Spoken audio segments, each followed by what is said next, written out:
YouTube, how are you doing? And welcome back to Judge Simulator. Today we're gonna try and be the best and most honorable judge, putting all of the criminals in jail, or of course, letting them go if they are in fact innocent. Now, last time we got introduced to how to be a proper judge, and we saw quite a few cases, even some crazy ones. However, now that we know all the rules, the game is gonna throw all of the wildest cases at us. We're gonna see murders, hitman, kidnappings, and of course, corrupt politicians, and we're gonna bring everybody to justice. I really hope you enjoyed the video. If you're not subscribed, please do so. If you like the video, like it. If you dislike it, dislike it. But let's not waste any more time.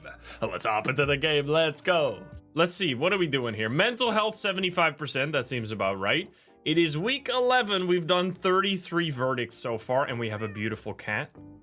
And a family, of course. Now, we have a little bit of money, which means we can't go to the casino. However, we have vowed that we will be trying to be more responsible with our money this time. So let's just go to bed. And let's see what happened. The police officer was shot and died during the trial in which he was tried as a defendant.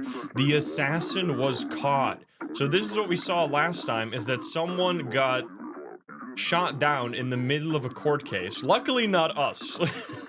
But this is probably gonna change things quite a bit. Oh yeah, the whole court hall has changed, right? This is there's a lot more people this time. What do we got? Your Honor, after the recent events, we have decided to promote you to a more secure palace of justice.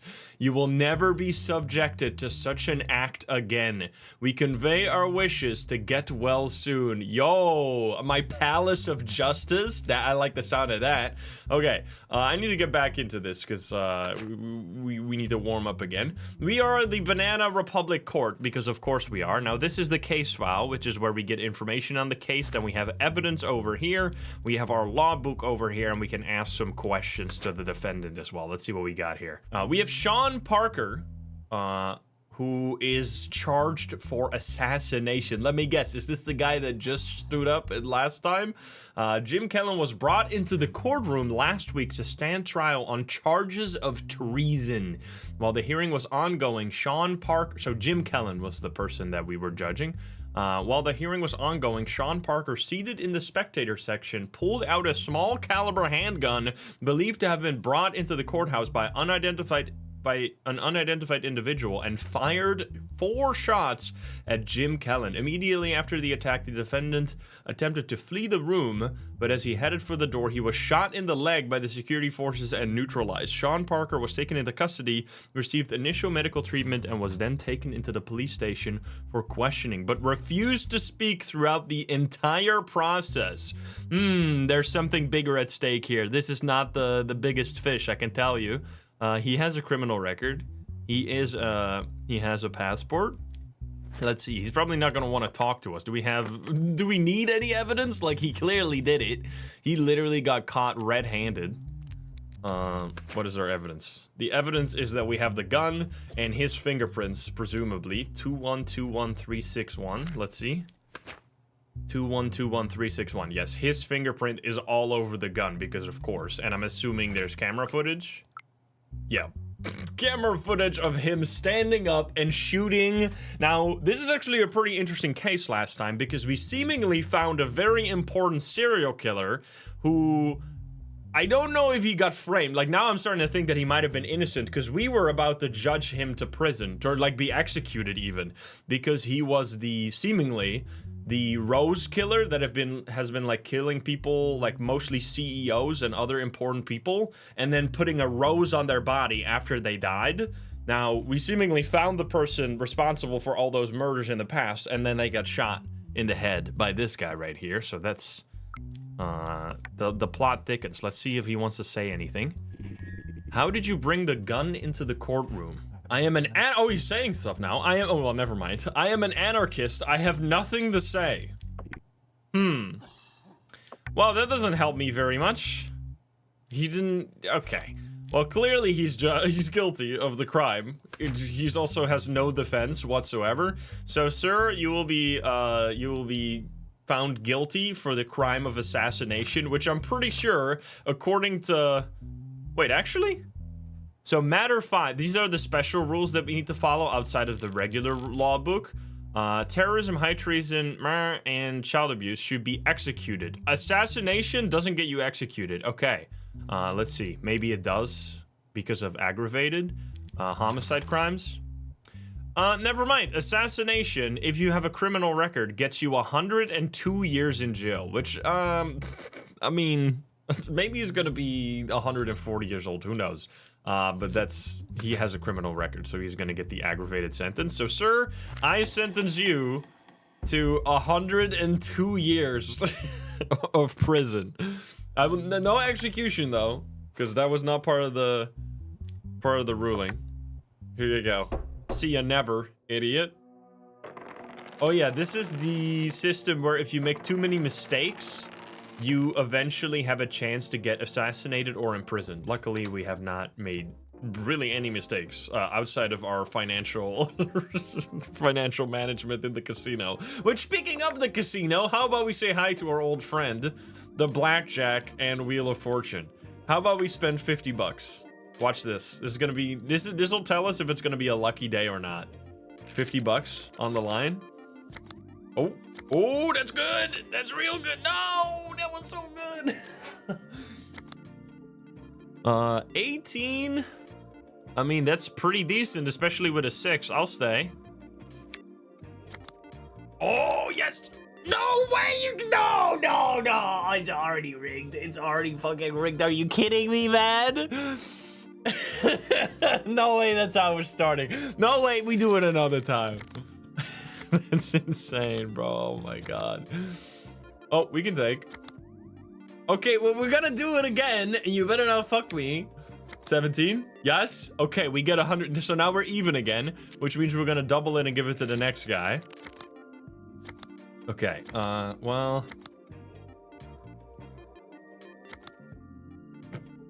15. Ow. No. Try again. Just one more time, right? Just make it back. Just make back the money. This is fucked. This is a disaster. This is a disaster. I'm gonna cry. No, get back home, honey. I'm sorry. I lost all our fucking money at the casino again. Anyway, moving on. We only lost $200. It's not that bad. Who the fuck are you? Wait a minute. You look familiar. Excuse me. Let's see the case, huh? Daniel Morgan, your charge is murder. The incident occurred last week in the evening at the newly opened restaurant Ban Burger. 5 consecutive gunshots were heard inside the restaurant, and health and police teams were quickly dispatched to the scene. In the initial investigation conducted following a report by the restaurant staff, it was determined that a customer named Martin Hayward had died at the scene. Okay. Since the restaurant had just started operations, it was found that the security cameras were not active, and therefore the incident could not technically be recorded. That seems highly suspicious. However, employees and customers present in the restaurant during the incident described the attacker, whose face they clearly saw. Well, if multiple people independently said, then that seems pretty strong. Based on the composite sketch created from these descriptions, the suspect Daniel Morgan was taken into custody. Emma Gray says, I was on the evening shift and the restaurant was very crowded. 2 men at table 17 were shouting and fighting. I said to my colleague, should we call security? As soon as I said that, we heard a gunshot and everyone hit the ground. When I lifted my head, the man had been shot. We have another person, Chloe Parker. My spouse and I were eating at the table right next to it. However, our attention was constantly drawn to the noise coming from the table behind us. One of the 2 men sitting there looked very strange. He reminded me of someone I really dislike. Just as the burgers arrived at our table, the guns went off. The worst part is that in all the chaos, we couldn't even eat the burgers we paid for. They should refund our money. Priorities. Daniel Morgan, which is you. People think I'm guilty just because my faith seems unlikable to them. They even want to kill me. But I'm an angelic person that day. I simply went and ate my meal peacefully. When I heard gunshots, I said, Bon appetit, everyone, and ran away. That's all there is to it. Why would you say Bon appetit, everyone, when you heard gunshots. That doesn't make any sense. Okay, do we have any evidence? No, there's only one digital evidence? Oh, God. Photo fit of the killer drawn by eyewitnesses. I mean, it's a pretty recognizable face, definitely. Also, we have a letter. We would prefer not to have to warn you, but you must release Daniel Morgan. Otherwise, your wife and children will pay the price. If Daniel Morgan is sentenced, be prepared to watch the destruction of your family, Judge? What? Help me! Wait, excuse me? Oh, no. Well, that means he's probably guilty. I mean, we've been following the letter of the law even when we have been threatened, and I mean, so far they haven't threatened my family yet directly, so like I don't know what we can do about that. Can we like go into hiding or something? Because this seems bad. It would save a lot of money though, not to have to spend it on a bunch of vacations and different fridges and stuff. But anyway, all right, let's see what you got to say for yourself, sir. Mr. Daniel Morgan, what is your defense? I am innocent. That's the defense. That's the defense. Okay, wow, fantastic. Hopeful. Thank you for the dono on YouTube, by the way. Thank you. Well, if multiple, so there's a lot of reasons that this guy is probably guilty. He has a criminal record. That's just a side thing. But he has, everybody is saying he did it independently.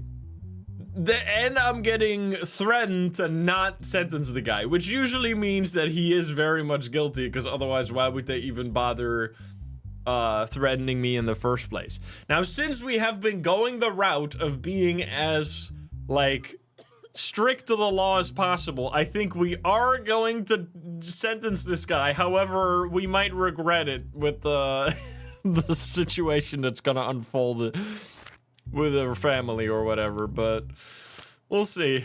We're gonna try. We're gonna see if we can get some like police protection or something. Okay, so murder, which, let's see, they would get aggravated sentence, but murder is not a special sentence. Let's see, that's gonna be homicide crime. Murder, 26 years in jail. That's actually crazy. It's only 14 years for murder, and it's only 30 years for multiple planned murder if you didn't already have a criminal record. That's crazy. I mean, what is the difference between assassination and murder? I guess assassination is like against political figures or something. I don't know, seems similar to me. But anyway, we're gonna sentence you to 26 years in jail because you have a criminal record and you clearly committed this murder. What do you mean not enough evidence? When everybody is saying that he did it, and I'm getting threatened by the mafia to let this guy out, and like his defense is, I didn't do it, pinky promise. I'm sorry. Get out of here. Get out of here. He looks innocent. Plus, have you looked at him? That's what I was gonna say. Guilty! Jail! 26 years. Get out of here. Okay, this might be bad. Assassination is premeditated? I guess this was just like a situation. Oh, my family's still here, look at that. Family? You guys, don't take the cat. Take my wife, but don't take the cat. Anyway, I'm going to the casino. Yes, we're back. Let's do the Wheel of Fortune. You know what? People are saying I should bet on every single thing and I would make money. Let's put that to the test, shall we? We're gonna put $5 on each and everything. Here we go. Spin the wheel. Now, if we get it, it all depends on if we get a big payout, because if we just get it 2 times, we're gonna be fucked. Well, we only lost 15. Okay, we're trying that again. But, I already hate everything. Come on. We just need any payout higher than 2 times. We haven't seen that a single time, by the way. It's, I think genuinely in like the 10 plus times that we've spun this wheel, we have not a single time seen it land on anything but a 2 times payout. I'm pretty sure this is massively rigged. I'm trying one more time.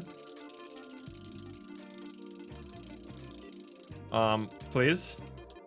Is this so unbelievably rigged? There's not even a point to it. We lost $45, which means we're gonna have to make back $45, which is easy because we're gonna do that right here, right now. Watch this. Oh, man. Oh! Yo! Yes! See? Get fucked! All right, double it and give it to the next guy. Here we go. Oh, 20, 20, 20. Yes! Go, blackjack! Oh my god! 300 bucks, baby! We're fucking rich! Oh my god! Holy shit, do it again, baby! That's crazy! 20, 20. Oh my god, you suck. I'm staying. You're gonna bust. No, you're a piece of crap. You're a piece of crap. That's what you are. You're gonna give me 17 and I'm gonna cry. Oh, that's pretty good. Don't. Oh. Yes! Yes! We're back, baby! We're so back! This is so stupid. Oh my, wait, this is fine. It's 17. We take a card. Fuck. Oh, you're such a bitch. Yeah, one more time. Just one more time. Oh, blackjack.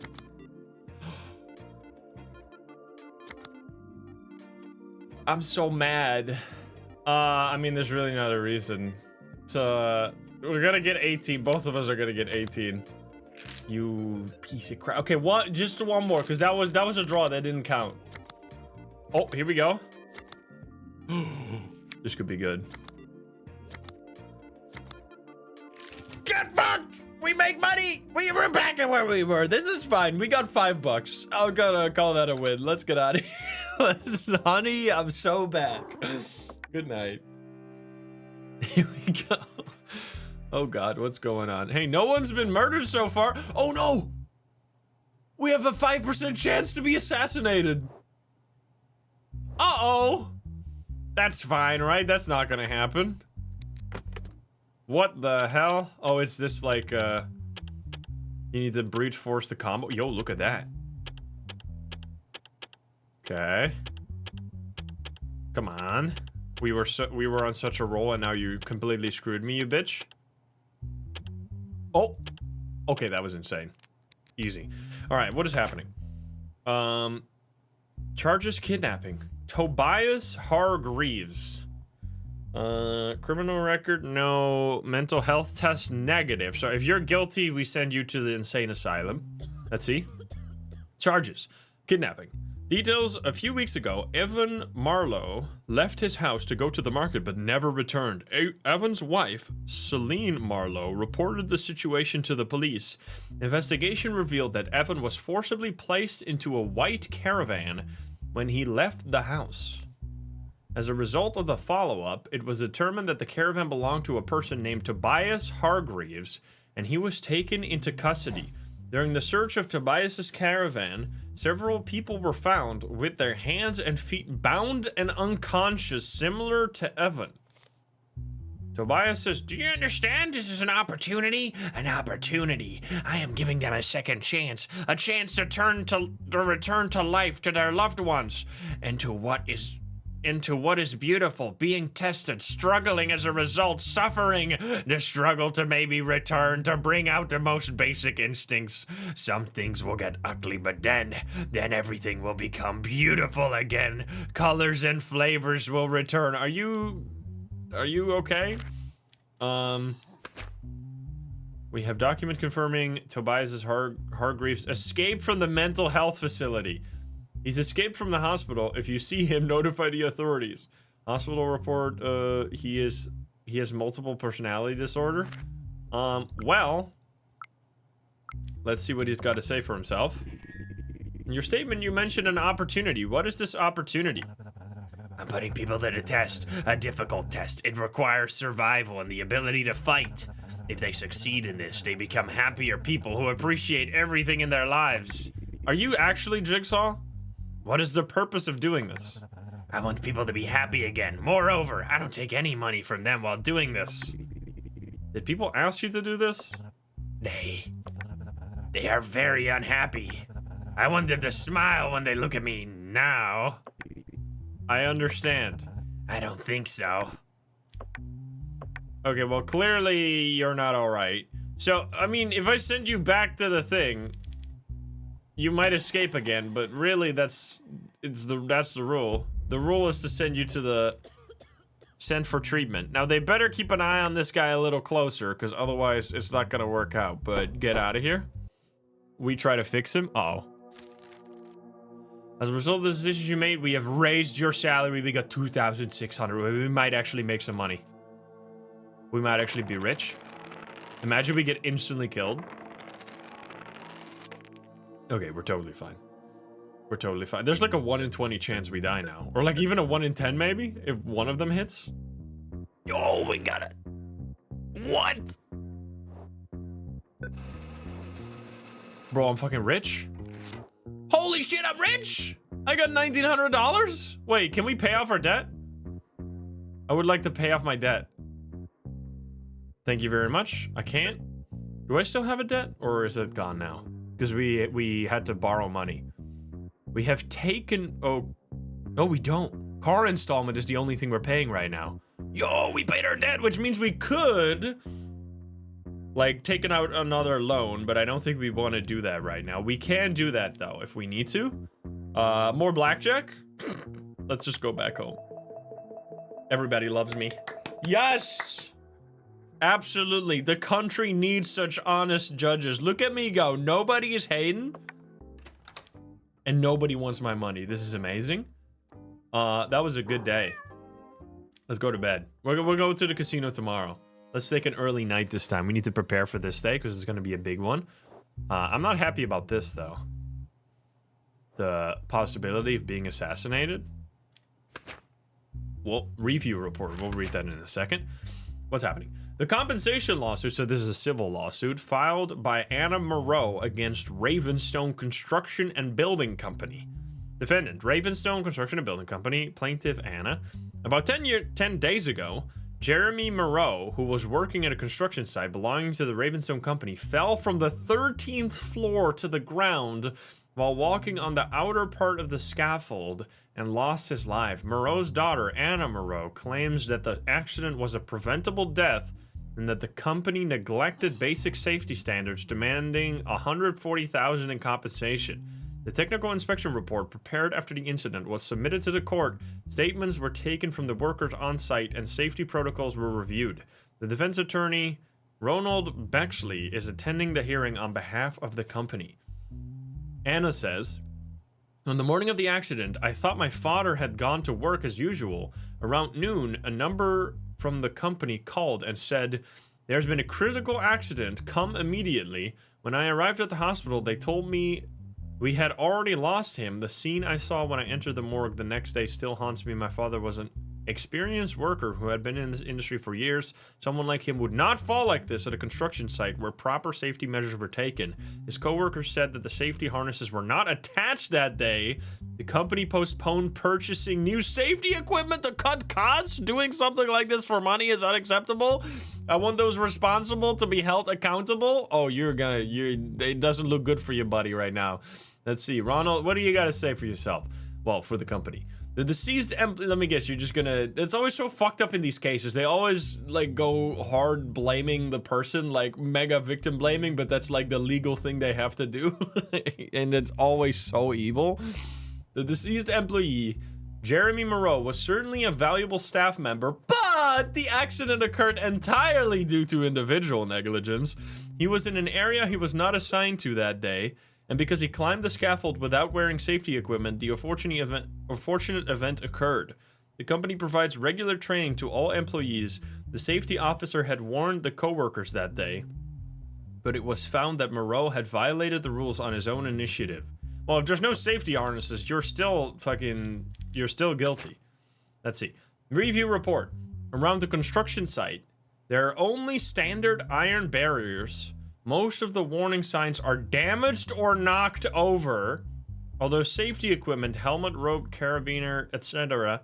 was available, It was observed that the employees' inventory records were irregular. At the time of the incident, it was observed that most of the safety ropes of the personnel working on the upper levels of the scaffolds were not properly connected. It was determined that some of the scaffold railings in the section where the deceased fell were loose and below standard. Even in the internal audit report conducted just 1 day before the incident, it was noted that high-altitude work equipment must be renewed. Well, this is clearly negligence, obviously. Do we have any digital? We don't. Let's see what they got to say. We can't even ask them anything? We cannot talk. Wait, we didn't already talk, right? No, we didn't? I guess I just have to go off of the fact. I mean, it seems clear, right? That even if he went to an... I mean, I guess... It's so unclear if he actually went to an area he wasn't supposed to go to. I mean, this is... There's so many... This review is destroys them. Because they have... Like, they're missing all the safety equipment. They even got a report from it about it, so they knew it was a problem. Like, it's... This is like... What did it call? Gross negligence? This is not even like regular negligence. This is huge negligence. Because they had not enough equipment. The equipment that was there was garbage. They even knew about it because they just had a report and they still sent... Because like, it's not like he was at a high altitude. Like, it's not like he climbed 13 floors to get there and then jumped off, right? Like, he was around that area. So he was working in a high altitude environment. Like, he might have not been supposed to be in that exact spot, but he was still on the high altitude to begin with, which shouldn't have been the case if all the equipment was fucked. So you guys are mega guilty. I can't even talk to you about it. It was decided that the company violated its safety obligation and must pay $140,000 in compensation while allowing the company's operations to continue. I mean, clearly the operations need to be halted until the security is guaranteed. Due to the company's being found highly at fault, it was decided that it must pay $140,000 in compensation and that construction should be halted. Yeah, obviously. Otherwise, it's just gonna happen again. I feel like they should pay way more, like an extra zero to that or something. Like 1.4 million doesn't sound unreasonable for that at all. Okay, we live again. I'm getting a little nervous about this now. Okay. I'm so glad that nobody wants my money. You know who does want my money? The fucking casino, baby. Here we go again. Oh yeah. $100, baby. Gimme. 16. You fucking bitch. Take a card. You suck, you sucker. The honorable judge back at the casino? Exactly. I'm so mad. 18, please. Oh, this is my work. I am so mad. Come on. Oh, 20. 18. I can't hit on 18. I mean, he might get 20 and then I'm gonna be screwed. Oh, you gotta be kidding me. You got 2 5s. You're such a piece of shit, man. Come on. 20. 16. Okay, chat. What do we do? What's the any math Andy's in the chat? Anyone know the line here? You hit.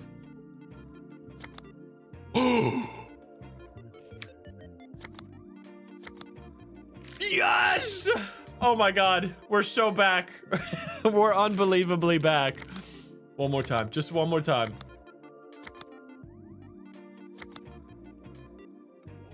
Guys, help. Help me. There's so many low numbers here already, right? Hit, we're gonna get fucked. You fucked me, you fucked me. Okay, one more time, double it and give it to the next guy. Watch this. Should have stayed? Well, you should have looked at the chat. Everybody, oh, I mean, obviously we're not gonna hit on 20. Like, we're probably gonna get screwed here, but there's not much we can do. Oh shit, it worked! It worked, I'm back at where I started. Get me out of here before I lose it all. End of the day. Oh my goodness.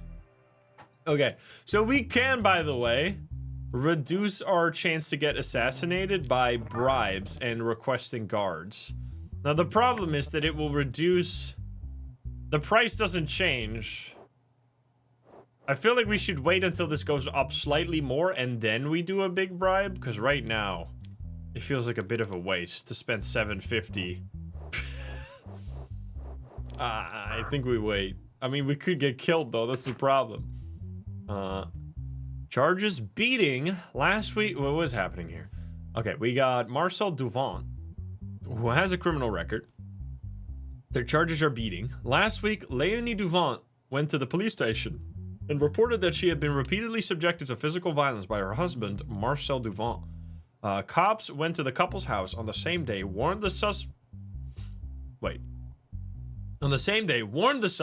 and the situation was documented. The next morning, Leonie called the police again and stated that her husband had become even more aggressive and attacked her. The teams that arrived at the scene detained Marcel Duvant, and the victim filed a complaint. Statements. Leonie Duvant, in the early years of our marriage, everything was very peaceful. However, for the past 2 years, my husband's anger has become uncontrollable. First raised voices, then pushing, and in recent months it turned into direct hitting. After what happened last week, I had no patience left. From the outside. It may look like a minor argument, but no one knows what happens at home. He even humiliated me in front of his family. In the most recent incident yesterday, the controller he threw at my face broke my nose. I know this was not an accident. I forgave him many times, but I no longer feel safe. I am filing a complaint. I never wanted to hurt my wife. Yes, we had arguments, but it really upset me when she said I hit her intentionally. Sometimes my wife exaggerates situations. I love her. I don't want to hurt her. Well, did she get hurt? A broken nose should be... That would not happen by accident. Okay, here we go. Let's see. Oh. Wait, there's more, right? Swelling and bruising around the right eye due to impact. Broken nose! I mean, you're fucked. You're sure... What do you mean? Excuse me. Explain yourself. Your spouse says the incident was entirely an accident. What do you think about this? Oh wait, we can literally see it right here. My husband is lying. This wasn't an accident. Could you tell us a bit more about the incident in which your nose was broken? My husband was playing games on a console connected to the television. At that time, I had prepared the meal. I told him food was ready, but he didn't hear me because he was wearing headphones. So I stepped in front of him and gestured for him to remove the headphones. He got angry and threw the controller at my face. Well, that doesn't get you anywhere. What is your defense regarding this matter? Yeah, what do you gotta say for yourself, you idiot? Your Honor, I would never do such a thing. I get really absorbed when I play games. At that moment, I got very angry when I died in the game. Oh my god. This is an absolute loser, bro. I got very angry when I died in the game and wanted to throw the first thing I grabbed, the controller. Okay, wait. Wait, so you're saying... Wait. At that time, my wife stood in front of me and I didn't notice... Wait, so you're telling me that you died and threw the controller and she, at the exact same time, stepped in front of you in the line of fire of the controller and it was a wild coincidence. That's what you're saying. That seems highly unlikely. I mean, there's no way. That doesn't make any sense. That defense sucks ass. He just said, so his defense is, I threw my controller, yes, but not at her. She just happened to be in the way. Like, come on, man. We're really supposed to believe that? No way. This is beating. Let's see what the punishment for that is. These are physical assault crimes, I assume. 2 years or aggravation. Does he have a criminal record? He does also have a criminal record, so it's 4 years. That seems about right. Well, sir, I have made my decision. That is a crazy motive. I died in a video game, so I threw a controller, and then I accidentally hit my wife in the face and broke her nose. Like, good one. Good one. Get out of here. Whoopsie. Okay, don't kill me, please. Whew, alright, we're alive. Okay. Okay, all right. We're just gonna ignore the casino and go straight to bed. Bill passed. Penalty reduction has been arrived for criminals over 50 years of age. Interesting. Okay, new rule. Hello everybody. 19 and 24. So it's not gonna matter this time. Cybercrime. All right, let's see what we got. The Banana Republic Court, cybercrime. In Banana Bank's daily automated transfer reports, abnormal incoming payments were detected to a specific account, repeated 10 times, with the amount increasing by the same rate each time. This activity was noticed by experienced systems analysts who have been working at the bank for years. And during a routine check, it was observed that the transfers were regularly being routed to a single account. The account owner is listed as Ethan Rowe in the records. Due to the suspicious situation, the bank detained Ethan Rowe at his home, and after his statement, his sister Liz Rowe was also detained for questioning, as another person who may have been involved in the transfer. This account is mine, but I wasn't actively using it. About 2 years ago, my sister Liz asked me to transfer an unused amount to her because she couldn't open a new one. Wait, unused account, sorry. She asked to transfer an unused account to me because she couldn't open a new one in her name. I gave her my account. I had no knowledge of these money transfers. I don't know where the money came from or why my account was used. The last time I spoke to my sister was last year. This is, like, I don't know. I'm pretty sure you would be guilty in that situation because you are ultimately responsible for your own bank account, I would assume. Like, I'm pretty sure you sign a pretty hefty contract when you make a bank account. I feel like if fraud occurs with your account, you can't just say, my little brother had the controller, right? I assume that's not really, that doesn't work in the financial fraud criminal cases. That only works when you're playing League of Legends. Liz Rowe, I only got the bank account from my brother to save money. A while ago, money came into the account, but honestly, I don't know who sent it. I saw the notification, but didn't check the details. The claim that I had access to the bank's systems is not true. I just used the account and didn't do anything else. My brother is lying about me. So how the fuck did the money get there? What? Okay, what kind of evidence do we have? Oh my goodness, what the fuck is this? Because we need to get to the bottom of this. This sounds highly suspicious. This one goes there and to the top. She's got scammed. I mean, we're gonna find out now. What do we got? Bit number of the IP address that made a cyber attack on the bank. Okay. Correspondence of bit numbers to IP numbers. This is complicated. Do I look like a mathematician to you? I'm a judge, man. The IP address numbers belonging to Ethan, the IP address belonging to Liz. Okay, we're gonna figure that out in a second. Let's first ask what they gotta say for themselves. Why didn't you notify the authorities after the abnormal inflow of money got into the account? I noticed the notifications, but I didn't open the bank or check the details. It wasn't money I sent, and I didn't concern myself who it came from. How does that work, by the way? If you like, let's say you just get like accidentally sent like $1 million by the bank because there's like a mistake that genuinely wasn't your fault. How does it work? Do you get spend the money or not? Like in real life. Did you see the amounts of money in the incoming notification? The bank takes the money back. Oh man. You work at a bank, you are responsible for the funds you use, even if you don't know where it came from. Once I got curious and checked, but there were numbers I couldn't make sense of. I thought it was a mistake. So if you thought it was, so you admitted it was a mistake and you still spent the money, then you're literally admitting the fraud right now. You idiot. You're silly. You just admitted to it. Okay, well, let's see what's happening here. Let's see whose fault this is, right? So we have bit number of the IP address that made a cyber attack on the bank. So we got this. So let's compare these numbers. So we have 172, 164. Wait, no.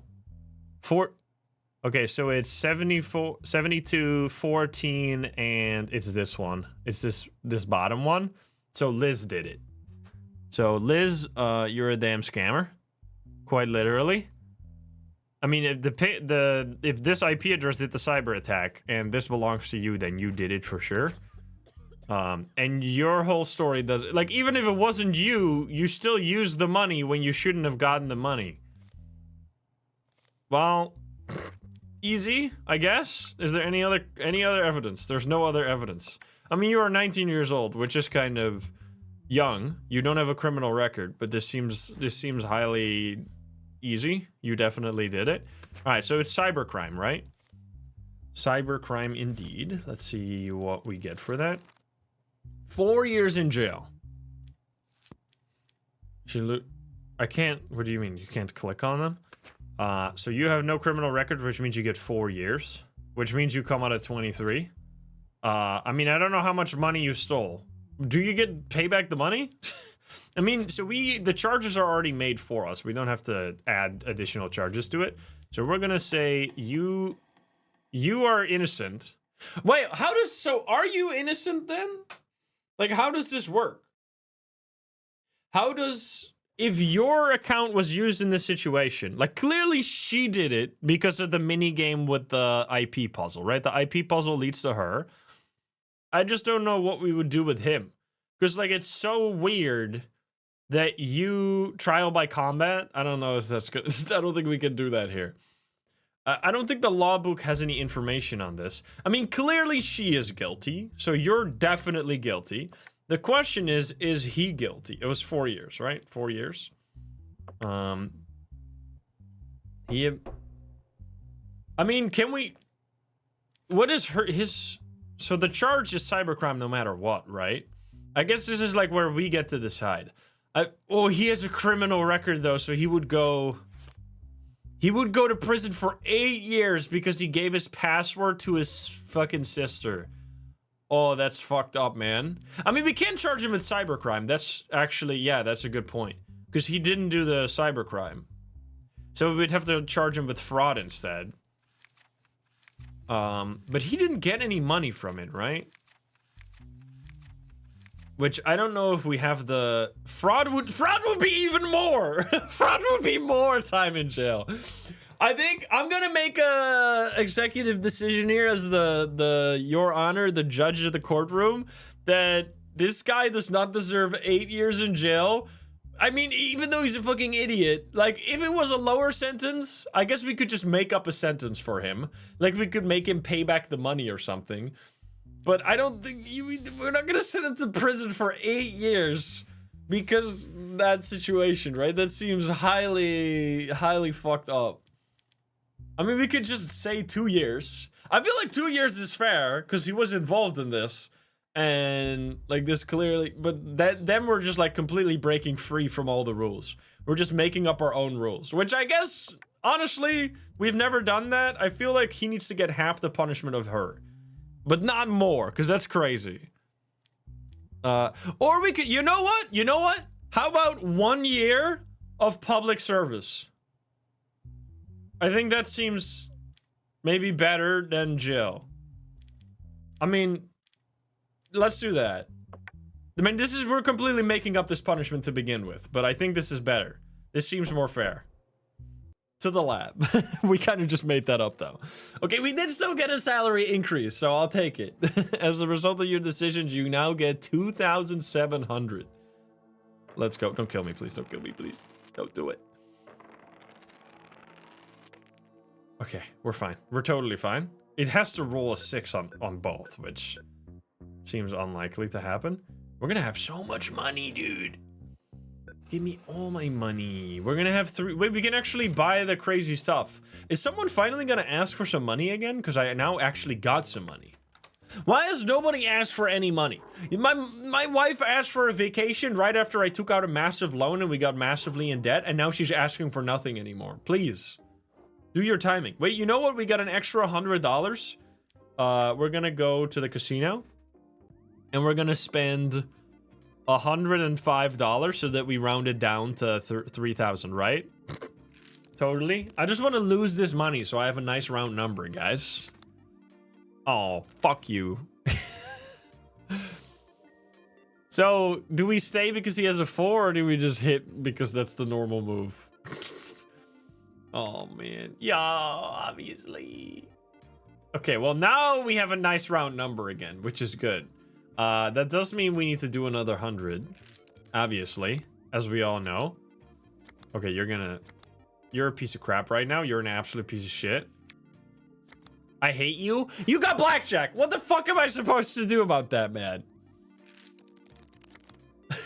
Come on. 18. 18. 18. I will take it. You're going to get 13 and you're going to get 23. Oh, you're so screwed. We're back, baby. We're so back. All right. How about a crazy big one? You guys have to help me, though. We're going 500. This is for all the marbles. Watch this. I'm so mad. I'm so sad. I'm mad. I mean, we got to hit, right? This is... Otherwise, we're just fucked. I mean, either way, we're probably fucked. Oh,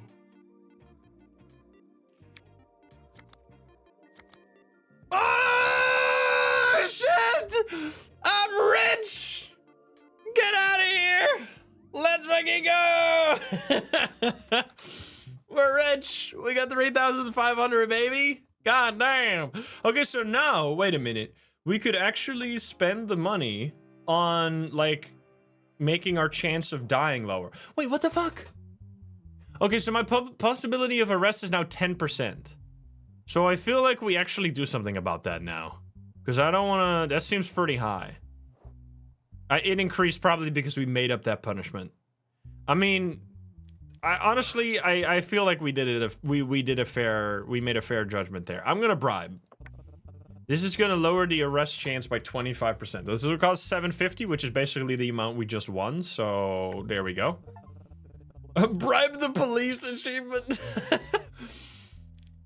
I know some. What did he just say? Anyway. Oh, God. Stefan Morrow and Tony Wynn. Don't forget those names. If these people are convicted of the crimes they are being tried for, you'll be walking through life looking at that damn ass for the rest of your life? Wait, what are you saying? What is it? Wait, what? Did I read this right? If these people are convicted of the crimes they are being tried for, you'll be walking through life looking at that damn ass for the rest of your life? Wait, don't threaten me with a good time, sir. What? Okay. What is that supposed to mean? I don't understand. Looking at that ass the rest of my life? All right, Tony Wynn. Let's see. Human trafficking, organizing prostitution activities. Last month, a person named Mira Fallon reported to the police that Tony Wynn and Stefan Morrow forced her into prostitution. Following this tip-off, the police tracked Tony Wynn and Stefan Morrow, suspecting that they were organizing a prostitution ring. Thanks to the listening device placed on Mira Fallon, it was discovered that the individuals were smuggling immigrant women from neighboring countries into the country illegally by sea. Tony Wynn and Stefan Morrow have been arrested and taken into custody. Mira says, I wanted to work in another country because I couldn't find a job in my own. I wanted to come to the Republic of Bananas. Through a friend, I met Stefan Morrow and Tony Wynn.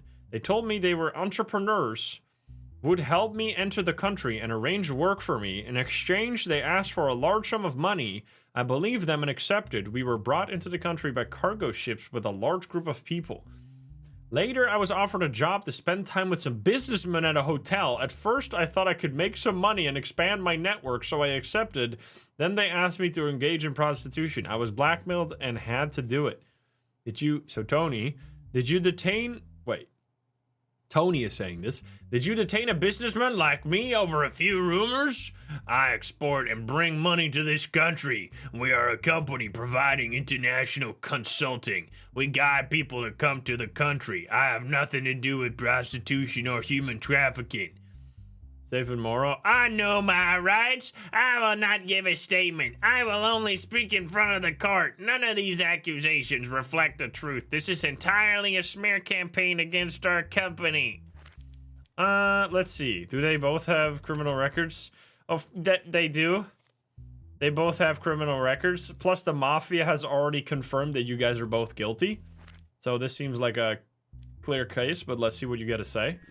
What do you have to say about the fake passports? Oh, wait, they even found fake passports in your house?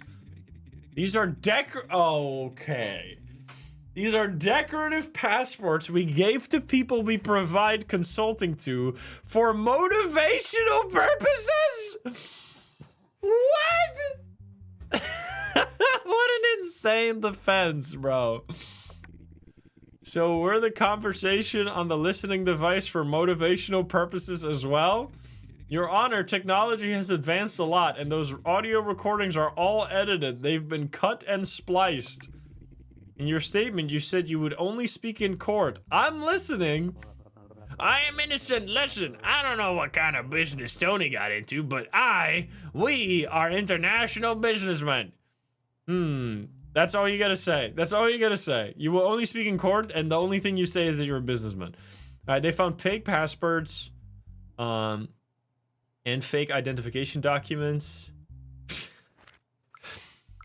And then we have sound. Tony, take it. This is all the money I earned. Oh, this is Mira saying, Tony, take it. This is all the money I earned today. What happened to your face? Anyway, I've arranged for a tough one to meet you tonight. No, listen to me. I'm not involved in this anymore. What? You'll leave whenever we want. Mira, you're so beautiful to rot in prison. Don't prolong it. Prepare yourself. What? This is so many crimes. They're gonna go to prison for like 1,000,000 years right here. Because then they had both human trafficking and something else. Like, wait, here we go. Human trafficking and organizing prostitution activities. Let's see the crimes on this. Where would these be? Public... This? No. Gotta be here somewhere. It's gotta be in this book. Sorry, guys, so I gotta flip through the book real quick. I'm gonna find it. I'm gonna find it. Human trafficking, right? That is 12 years. And then this one is... So that's 32 years each with $500,000 fine. Right?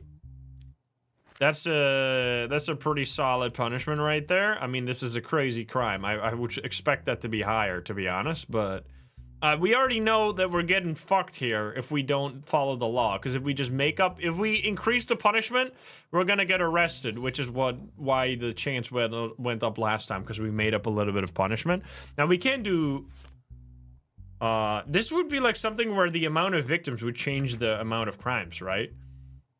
But we only know of one victim right now. Oh, are they too old? No, they're both below 50. So they don't fit into this other law. Yeah, criminals over the age of 50 should be given half of the punishment for their crimes. If they have a criminal record, half of the aggravated sentence. Okay, so 32 years and $500,000.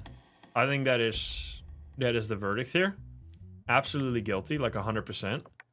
32 years. And $500,000. And then because they stack, right? And then we can do it automatically has the same sentence, right? Yup, there we go.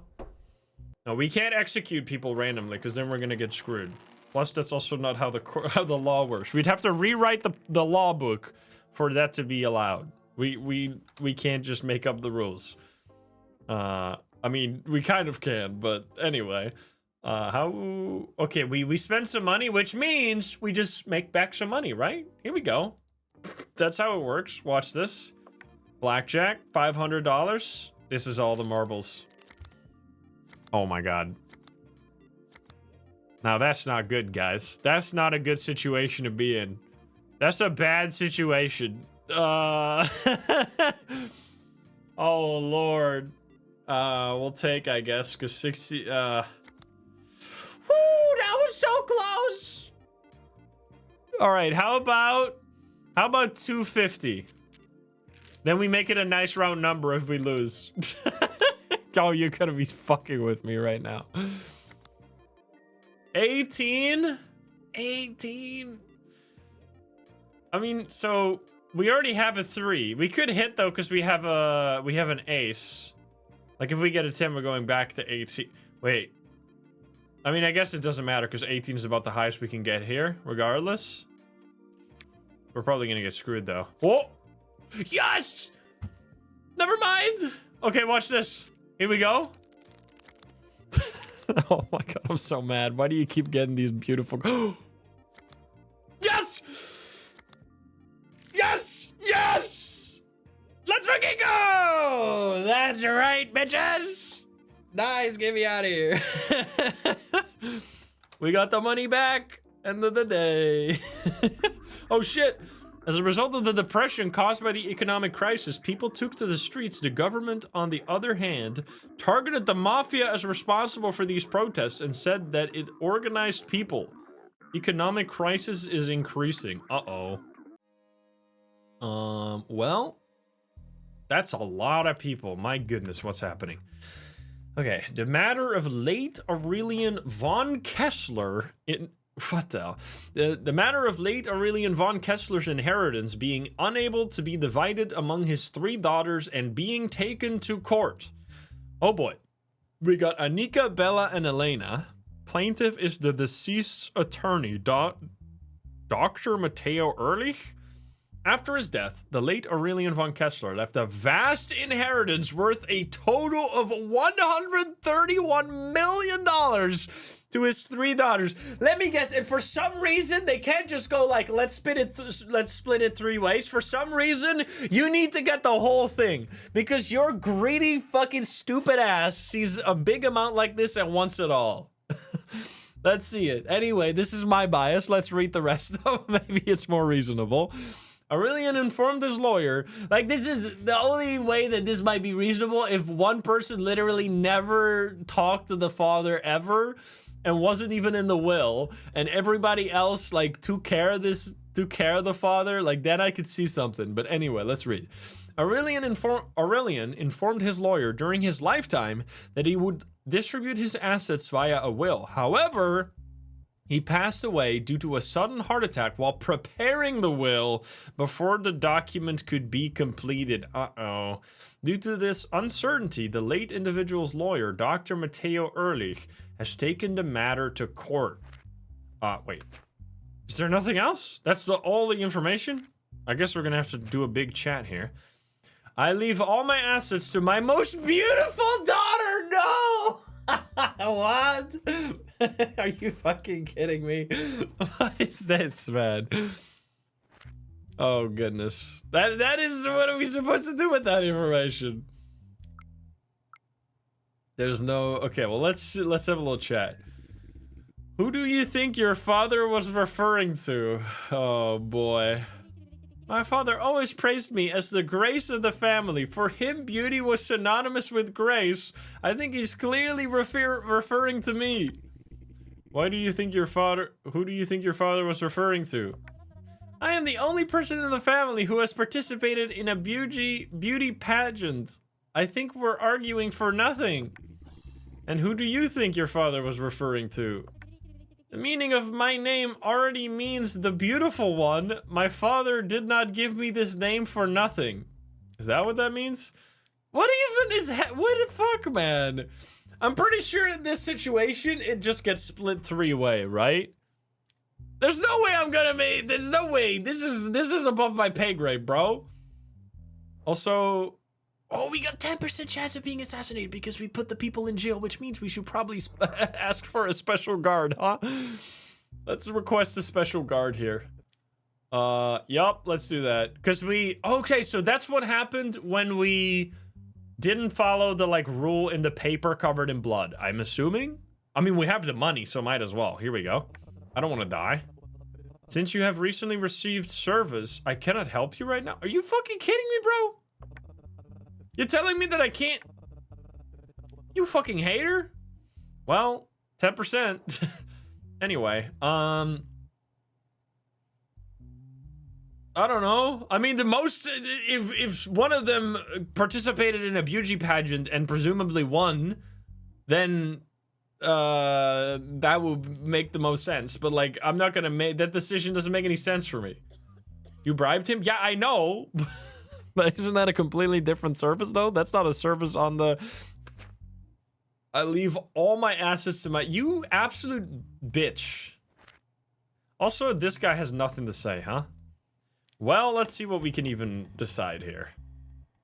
It was decided, so we need to either choose. We're just gonna split it three-way. Come on, man. You guys are genuinely. Wait, this doesn't make any sense. I'm pretty sure in a situation like where there is no will or the will is incomplete, it would be split anyway. Because this is too subjective. We can't make this decision as the judge, so we're gonna split it three-way. Plus, they're all gonna get like 30+ million, so they should just shut the fuck up. That's my verdict. You've been sentenced to shut the fuck up and never talk to me ever again with your $40 million.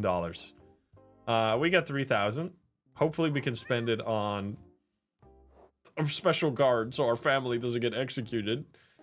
Let's end the day. Oh boy. Yo, Mind Pup and Z Kitty, thank you for the 55. Hello, sir. Who the hell are you? I love the courtroom is bigger now. We get 3,000. So we also need to drink some alcohol for our mental health. Can we request it now? Since you shut up, sir. Yo, Anna, thank you for the 5 gifties. Thank you. What's happening? Oh my god. If you do not find the individual Carl Sigmund guilty of the charges he is facing, his acquittal will be the end of you. Understand this clearly and make your decision carefully. Well, so he's probably innocent then. Is his name? I thought his name was Carl Sigma. No, his name is Carl Sigmund. He's not Sigma.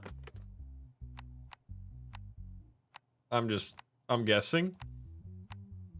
Watch this. Okay, you're being a piece right now?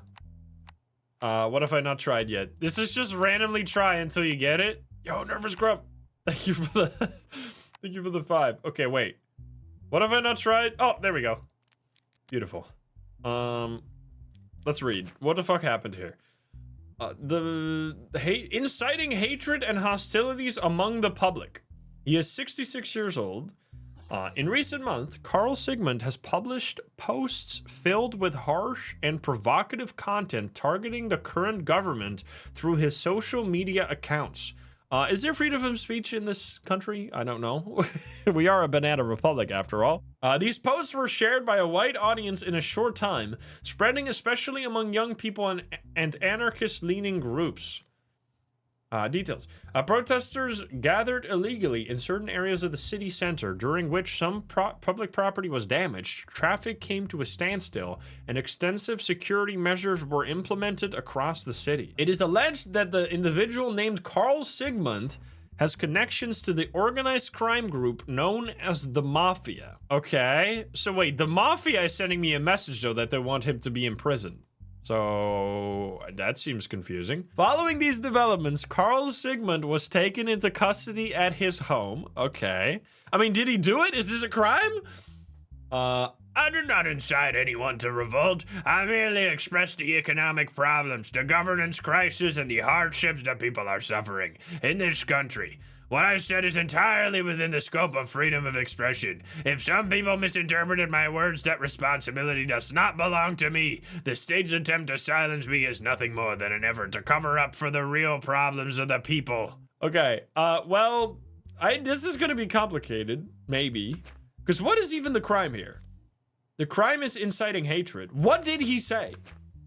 Let's see. Oh, here we go. Post made by the individual. Isn't it time to put a stop to this happening? Now is the time to show the power of the people. Let's gather for action tomorrow and show them who's boss. And then a big fist, we are gathering for action tomorrow. Hashtag protest, hashtag revolution. Excuse me, I'm pretty sure if you post a big fist with "We are gathering for action tomorrow" with hashtag revolution in an authoritarian government regime, you're not going to be having a good time. I'm pretty sure that would be a crime. Let's see though. Is there any digital evidence? There's no digital evidence. All right, let's see. Mr. Sigmund, what is your defense? Your Honor, if people hear my reactions and react along with me, that is the result of the economic and social collapse the public is experiencing. What do you mean, sir? What does he mean that when you say, I'm going to this exact place tomorrow to do protest, hashtag revolution, big fists in the air, and then people actually do that, how could that be my fault? Technically, I just said that we were gonna do this. That's not my fault that people actually did it. Do you think your social media posts have disturbed public order? This is purely with the assumption, by the way, that this society that we are in is like the society of Papers, Please, where freedom of speech is not necessarily protected. Do you think your social media posts have disturbed public order? What disrupts public order is not my social media posts, but the despair that people are living in. There are claims that you hold a high position in a mafia organization. What do you have to say about this? Your Honor, I have no connection to any illegal organization. These are nonsense fabricated by reputation assassins. Oh, really? That's gonna be all? Oh, man. All right, how inciting hatred. So these are the 3 posts.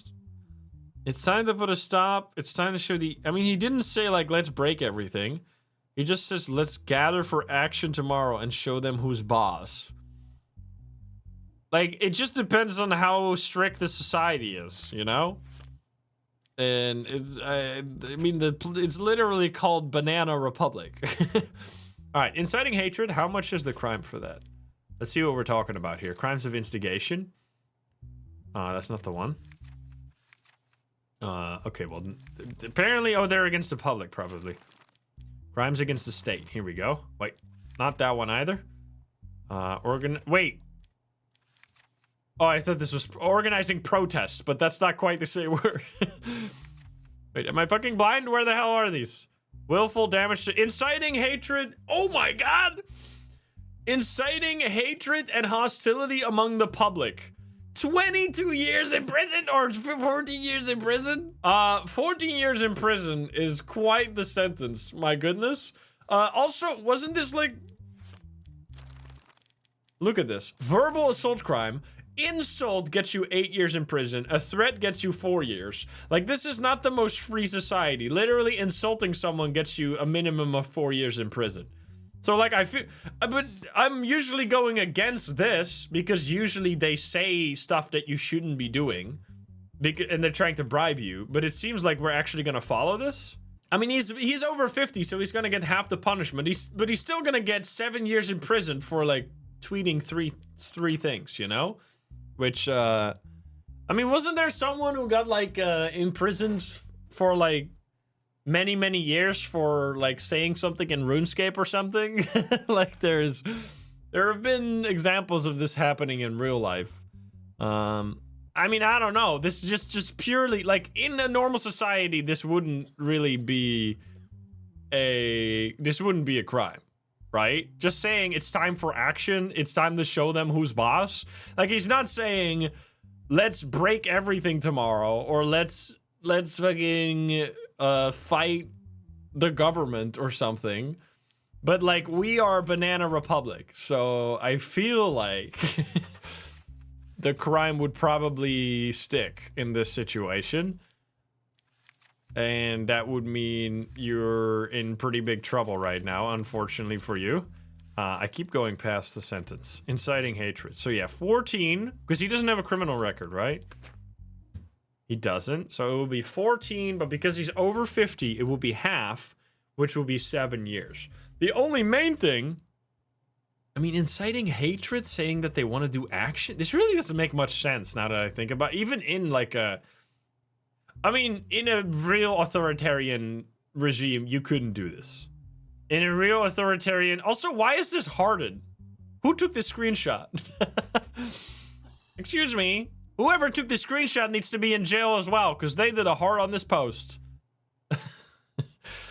Because you can't just say, we are gathering for action, #revolution, if freedom of speech doesn't exist. But assuming freedom of speech exists in this society, then this is totally fine.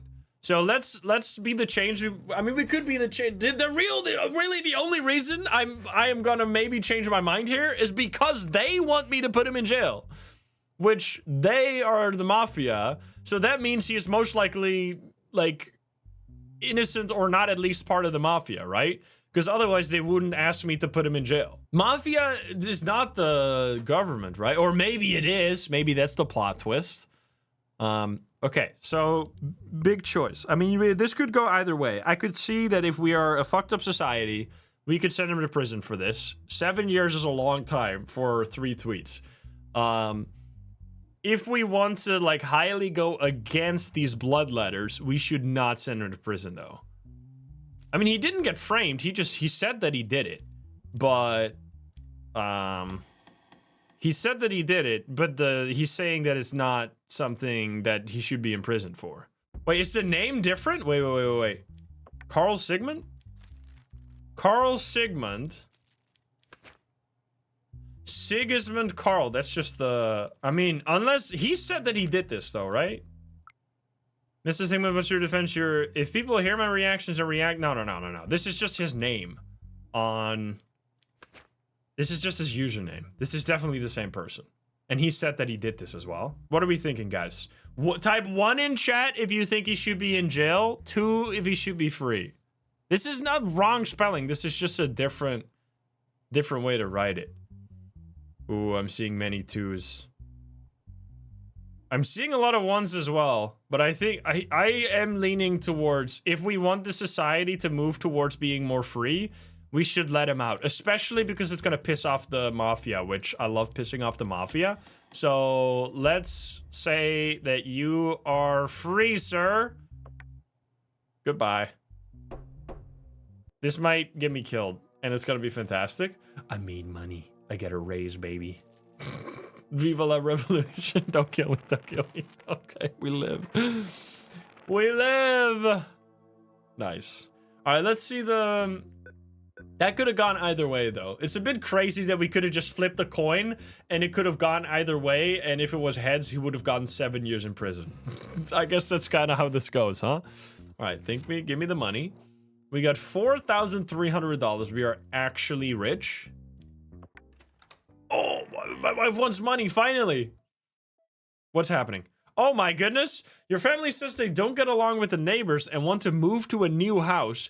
If you move to a new home, weekly household expenses will be $2,000. The next week's payment will be at the new price. Oh boy, we gotta do it. We gotta do it. Come on, your sanity will drop severely if you don't accept this. Now this will increase our weekly cost, but we have the money to pay this, right? We just gotta drink some more. We want to go to a nicer apartment anyway. Honestly, I'm going for the nice apartment ending. This will be fine. I can just gamble to make enough money to pay this every week. Guys, this will be easy. Right? Totally. I mean, we already have 2 payments in the pocket right now. Plus, we're gonna go to a nice apartment. It better be a nicer apartment than this shithole, by the way. We better next week go to an actual nice apartment and not whatever the hell this is. You know what? We gotta make some money. Watch this. We're gonna spend $300 to make $300. This is how it goes. Actually, let's just do 100. I'm a little scared. Okay, I think I'm glad I did that. You're a piece of crap, you know that? All right, chat. What do we do? This is all you. Does anybody know the line? Do you hit against a king here? You stay? He's just gonna have a 20 and we're gonna be... Yeah, okay. Well, goodbye, everybody. Try again. Oh, come on, brother. Oh, that's fine. Again? I mean, we're gonna stay again then, right? You're such a bitch. You're such a piece. Give me a blackjack. Shut up. I don't want to hear about it. Okay, you're so annoying. Come on. Learn from your mistakes. This is a casino. You can't learn from your mistakes. I mean, I guess blackjack is somewhat strategy, but that's not how it works. All right. Anyway, we got a nice round $4,000 now. See, it's all works out in the end. Go to fucking bed. Hello, sir. Okay, we need to lower. Oh my God. Okay, please tell me I can do a special guard. Wait, this actually works out beautifully. Look at this. We get to reduce it by the maximum amount. What do you mean? That was last week, bro. What? How long is the cooldown between this shit? A 1 in 4 chance to get shot in the face? That seems pretty bad, bro. Are they trying to get me assassinated? Oh, man. Okay, Kai here. Beating and extortion. Yesterday around noon, Lara Wynn, who was walking her dog on 213 Faith Street, was stopped by an individual while heading home, physically assaulted shortly after, and had money stolen from the bag she was carrying. Okay, they have a negative mental health test. Following a report from the scene, police units were dispatched shortly afterwards, and based on nearby security camera footage and witness statements, the suspect, Kai Hendricks, was identified and taken into custody. Lara says, it was around noon. I was walking my dog on my way home and the street was quite calm. Just as I turned the corner, someone jumped in front of me. Before I could understand what was happening, something had hit my head and shoulder, one after the other. I didn't know what to do due to the shock. I just felt someone grabbing my bag. I tried to resist, but I fell to the ground from the impact. I don't remember the rest. I passed out. When I woke up, I was in the ambulance and someone had called the police. Kai says, I had been hungry for hours and hadn't eaten anything properly. How would you know what hunger means? When you don't eat for a long time, you feel your palate aching and your throat burning. With that feeling, I simply asked if she could give me something to eat. She kept walking without even looking at me. I felt invisible. I thought, if I'm invisible, I can do what I want. I already had a small piece of wood I'd found on the ground. I hit her and reached for the bag. I took the money inside to buy food. Should I have died? That's not, you can't do that. You cannot do that, sir. I mean, you're going to treatment. You're not over 50. What do you mean? Age 24. Well, I mean, this seems like a pretty closed case immediately. Let's see what I got to say, though. Maybe evidence? Come on. Come on. There we go, finally. Oh, that was a good one. Wait. Boom, boom, boom, boom, boom. I hate you. You're pissing me off. This one, this one, this one, this one, this one. There we go, finally. All right, what is the evidence? The evidence is that they've been assaulted. Yeah, obviously, I mean, I guess not obviously. Maybe everybody was fucking lying. Okay, well, okay. They have been hit in the face. Now let's see what you gotta say. You want to use violence against every person who doesn't look back at you? Not being seen. As if I weren't even human. Something inside me broke. That's it. That's okay, well, clearly the crime has been committed and the mental health test came out negative, so the verdict has to be treatment. Here you go. Send for treatment. Sanity impaired. We don't even have to look at anything else. Don't kill me, please. Oh my god, I lived. Please let me do a special guard tomorrow. Come on, man. We still got money. And we still have sanity. We might want to get some sanity right now, no? Go to the bar. How much? 120? Dude, fucking inflation? This used to be like 40 bucks. God damn it. Sure. We're back at 90 though. That's good at least. Okay, we gotta make back the money we spend on the drink right now. Watch this. This is daylight robbery or all nighttime robbery. Here we go. Oh, you're a piece of crap. Never mind. Give me a 10. Fuck. We got a hit. I hate everything. Try again. I'm so mad with these numbers. I hate numbers. I hate all the numbers. All right, one more time. This one, double it and give it to the next gambler. Watch this. Okay, you actually suck. You actually suck. Do you hit against a 3? Do you hit against a 3? Because you could get 10 and then 10 again and lose. Stay. I feel like we've been busting like every time we hit. This sounds... Don't take that out of context. That's not what it sounds like. We're playing blackjack.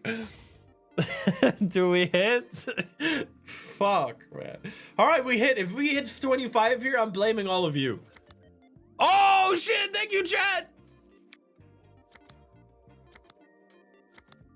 Yes! It worked out. It worked out. Nice. Okay, we're back at the beginning. We just need 120 bucks. Then we can have 4,000 again. Yo, Black Ash, thank you for the 10. Thank you, thank you, thank you. Okay, come on. Okay, give me 20. Okay, we got blackjack. We got blackjack. Oh my fucking god. Get fucking shit on. You suck. Get me out of here. Nice. Okay, we win, baby. Go to bed. Nice. All right. Can we finally do this now? Special guard, please.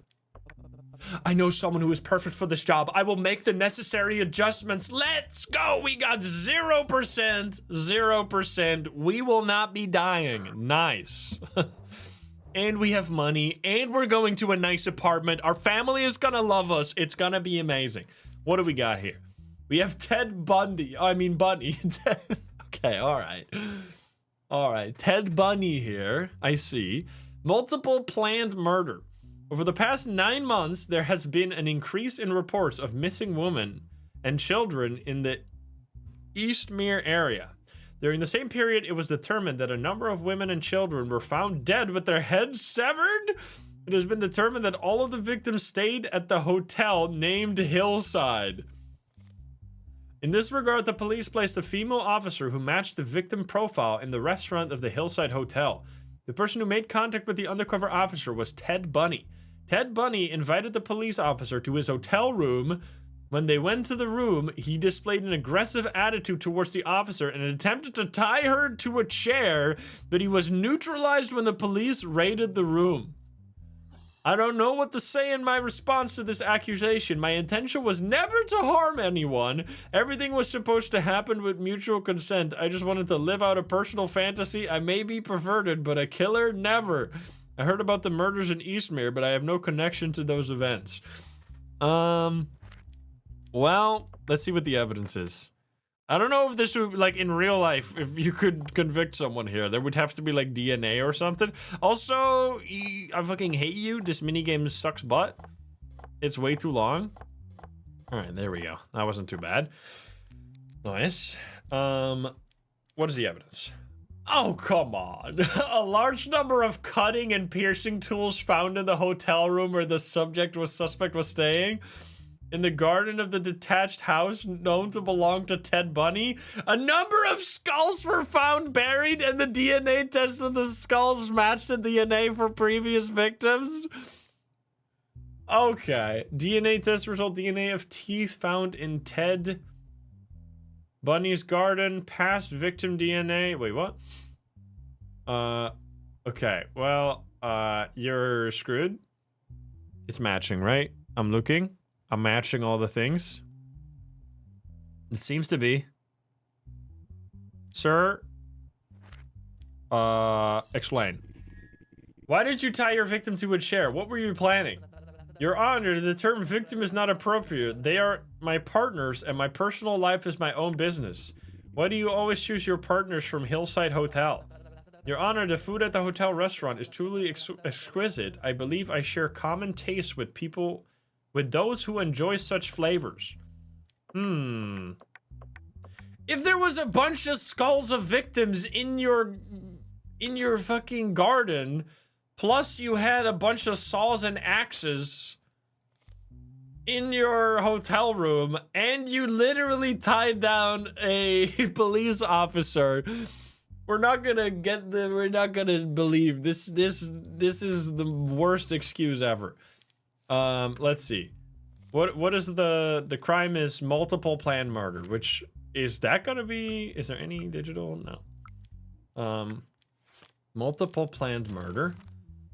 That is 60 years for aggravated. That's crazy. It's crazy how murder is such a low sentence crime in this society. Are you kidding me?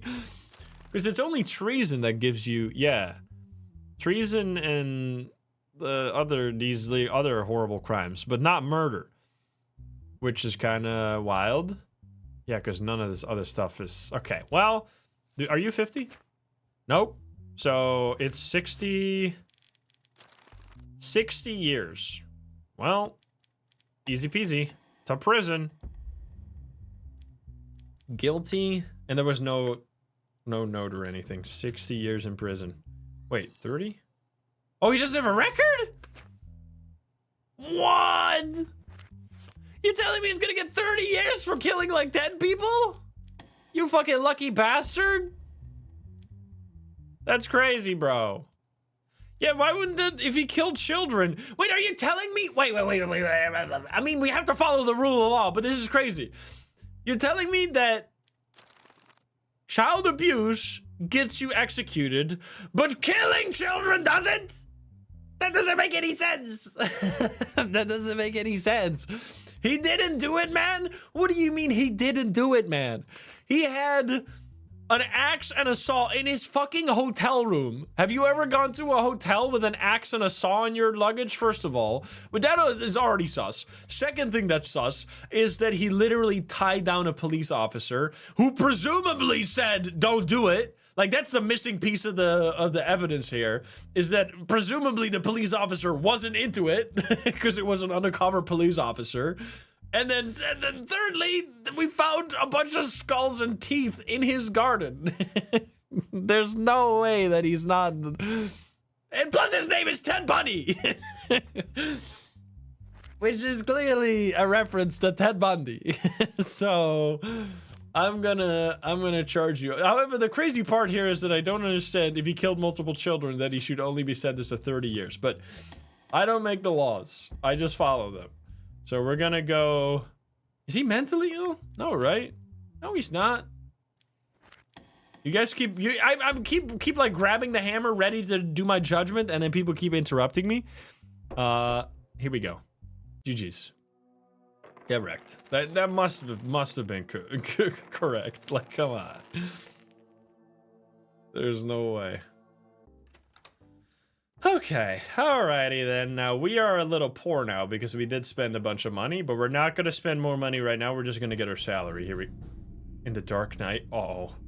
In the dark of the night, your sleep is interrupted by the sound of knocking on the door. Go to the door. Guys, I'm scared. Look through the hole. No one is there. The knocking has stopped. Guys, do we open the door? Is this a trap? Open the door. Return to bed. What if it's a present? What if it's a package? What if it's the UPS package delivery? Back to bed. Open the door. Don't open. It's free real estate. All right, type 1 if we open the door, 2 if we go back to bed. What do we do? Okay. It's actually pretty equal. But I think most people... I actually don't know if most people are saying 2. I'm seeing a lot of 1s. Can we do a poll on this one? Let's have the democracy decide here. Okay, so the poll has decided that we open the door with 53%. So it's pretty equal. All right, open the door. Here we go. A note was left in an envelope containing $500. Thank you for everything, Judge. I owe you my life. The firework went off at the exact timing there. What the? Excuse me? What? Free money? That doesn't seem okay. That seems like something I should report to the authorities, but hippity hoppity, I guess? Yo, you almost fucked me out of $500, chat. Let's go. All right, what's going on? Darren Holtz, child abuse, sexual harassment. Oh my God. 9-year-old Lyra Vane lives with her mother, Mara Holt, and her stepfather, Darren Holt. Approximately 3 days ago, Lyra contacted the police and claimed that her stepfather had behaved inappropriately towards her. She is 9. That is something that you would usually not expect, so this has even more weight to it. Following the report, the police detained Lyra's stepfather, Darren Holt. Now, obviously, we need to look at the evidence. Darren Holt, I am truly shocked. I still don't understand why Lyra reported me. People, you have to understand me. I love Lyra very much. She is like my own daughter. Wait, she isn't your daughter? In fact, I see her as my real daughter, and I truly love her. I would never lay a hand on her under any circumstances. I am not that kind of person. I have a happy marriage. What has happened is very serious. Mara Holt, this is truly a terrifying situation. I don't know what to believe. Darren has worked very hard for her family. He has always treated my daughter kindly and with understanding. Okay, there's context now. I don't know what to say. Whatever the truth is, I hope it comes out. Lyra says, I was sleeping at night. I woke up to the sound of my door opening. My stepfather came up to me. He tried to kiss me, but I didn't want to. When I pushed him away, he grabbed my arm. I said it hurt and told him to let go, but he didn't. When I said I would scream, if he didn't let go, he got scared and backed away. Oh, fuck. This situation is crazy. Okay, let's see. What is the best way to brute force this? Because I keep fucking this up. I'm literally just ping-ponging. I guess I should try every single one of these first. This is not very methodical. And then 2. This one. This one. Okay, next. You're fucking pissing me off. Oh my God, how many different combinations? How about 3? All of them on this side? Okay, there we go, finally. Let's see. Do we have... I mean, the evidence is going to be... the verbal... I mean, what reason would the child have to lie outside of it being like, heh funny, which would be crazy? Did what you told the police really happen? You're sure you didn't dream it, right? Don't be afraid. Tell us. Yes, it happened just like I said. He tried to kiss me. Wait, why is the... why is the text box coming from the big guy? Excuse me. He tried to kiss me by force and he hurt me. You know that this is a very serious crime, right? Your stepfather could receive a very heavy punishment. A punishment? What kind of punishment? If it happened the way you said, he could remain in prison for years. What? I lied to you. My stepfather didn't do anything like that. Please don't.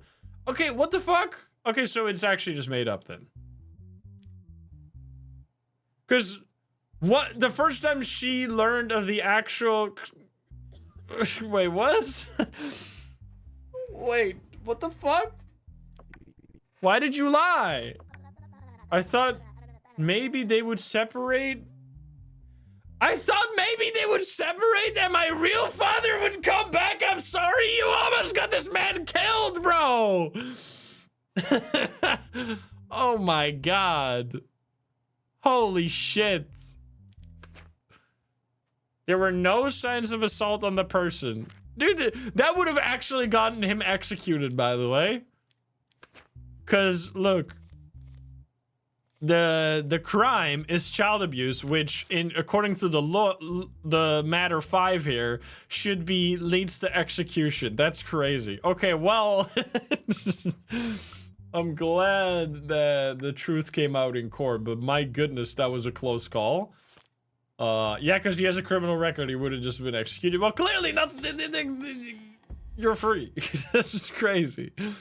I can't punish the child for just go to sanity treatment or something. Not guilty. My good lord. That could have ended bad. Oh, 3,000, which I think that means we did really well this week because we got a big raise this time. Okay, $3,000. We can pay for the big house. Okay, and we also don't get assassinated. That's great. All right, money. We're not gonna have any money. We're gonna be in the negative. Wait, we can pay our bills though. We're exactly at 0 right now, which means that our next raise, we're going to be in the positive again. Plus, we have 3,800, so we're actually totally fine. And you guys said we shouldn't move up. I mean, I guess we're literally living paycheck to paycheck right now, but we're getting big tweets. We're breaking even right now, but we're going to get a raise again. We're getting constant raises.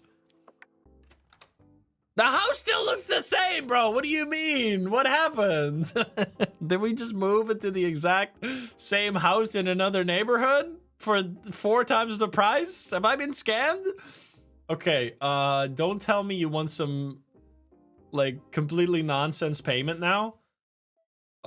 Wait. Okay, well, this is your wife says her mother was hospitalized and 4,500 is needed for hospital bills? Yeah, that seems like a good one. I'm gonna get bankrupt real quick, though. Oh, man. All right, guys. Lock the fuck in. We're going casino mode.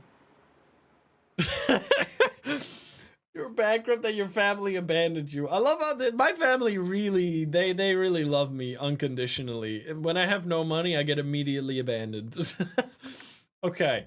Now, I would have loved it. So this is the one silly part. I think this game is fantastic, but the one thing that I really dislike is that you can't take a loan once you know what your payment is going to be. Like, I really think that either the checkpoint should be before the ATM, because I can't take a loan anymore now because we've already gone past the ATM menu. So now what the fuck? So now we have to gamble. There's no other way to get our money back because we can't go back to the ATM because it's an only 1 time per week kind of thing. All right, here we go. we need to make, we can't do this though. All right, here we go, guys. Blackjack, 500 bucks. Let's do it. Okay. Oh my God!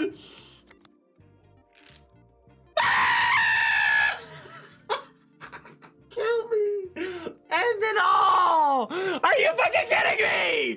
We would have paid that. It would have been beautiful. And we got completely screwed because you get like a 3 times payout. We would have gotten $1,500 paid out right there. Instead, we got fucking nothing, bro. No, wake me up. It must be a dream. Oh, God. Oh. I'm staying. Obviously at a 7. Yes. Yes. Okay. Okay. We can do this. We can do this. Wait. We need to be a little above this, though, because otherwise we're going to be in a big... We need to do another 500 win. All right. Here we go. Please. Oh, my God. I'm going to get 18. 12? We can take. Don't be 22, please. We're not gonna hit on 18, right? That would be crazy. Even though you're very likely gonna have 19. Oh.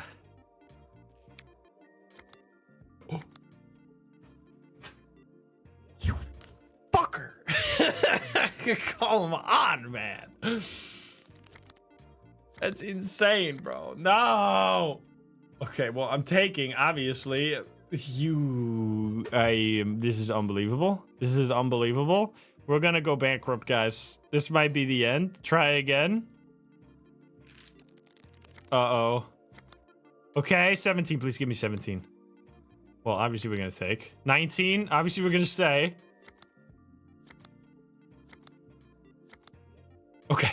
Okay. Okay, we're back. We're back. This is an emotional roller coaster right now. We're back to where we started. Please, we need to get the hospital bills paid, man. Oh my God. Take. Oh. 22, really? 22. You fucker. You suck. You're gonna have blackjack. I'm gonna scream. This might be the end, guys. Uh-oh. We might not be able to pay the hospital bills. Okay. Oh.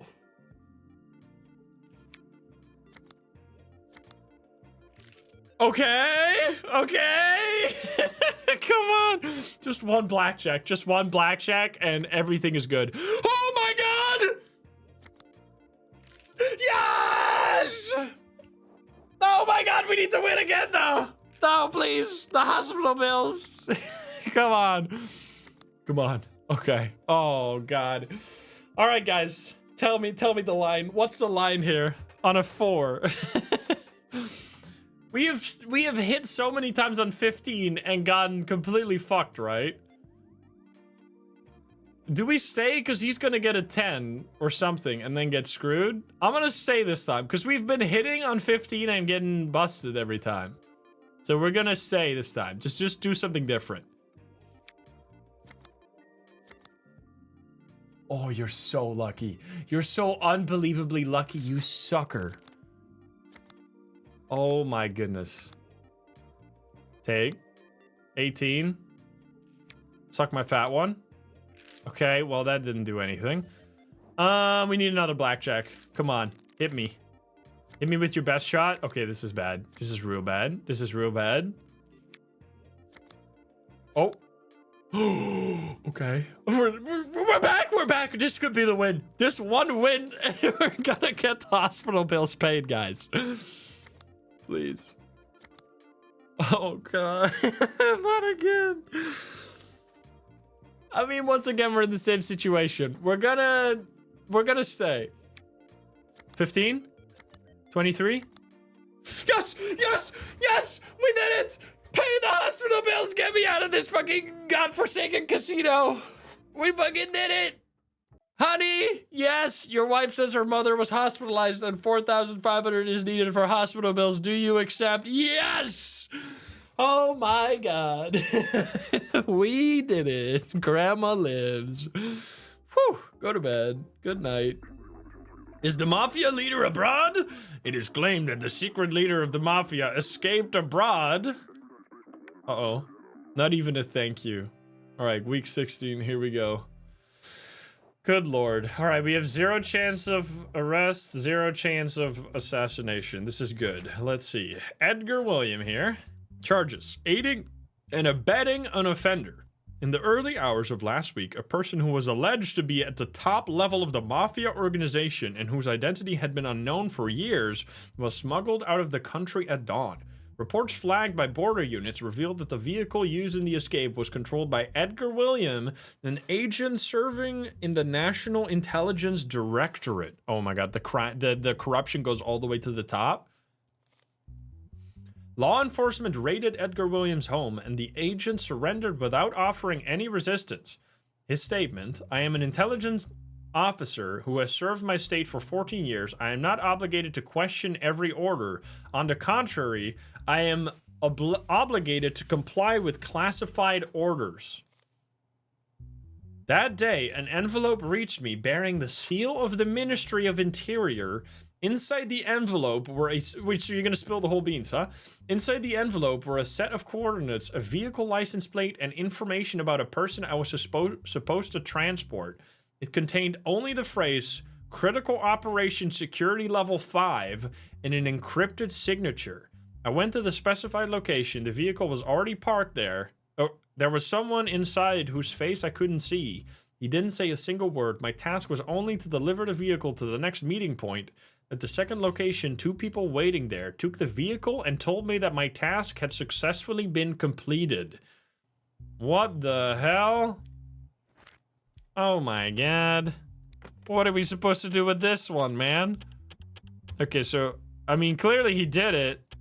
I actually have no idea. Any security lawyers that know what the punishment will be? I don't know if we're gonna get much from this, because I'm pretty sure the evidence is just gonna be like, yep, he was in the car, obviously. Okay, you're actually screwing me, by the way. Come on. Almost. Okay. I'm pissed off. You're pissing me off, Robert. It's pissing me off. Unbelievable. Okay. You actually gotta be fucking kidding me right now. It was this one, right? Yes, and then this one. Shh. Never talk to me again.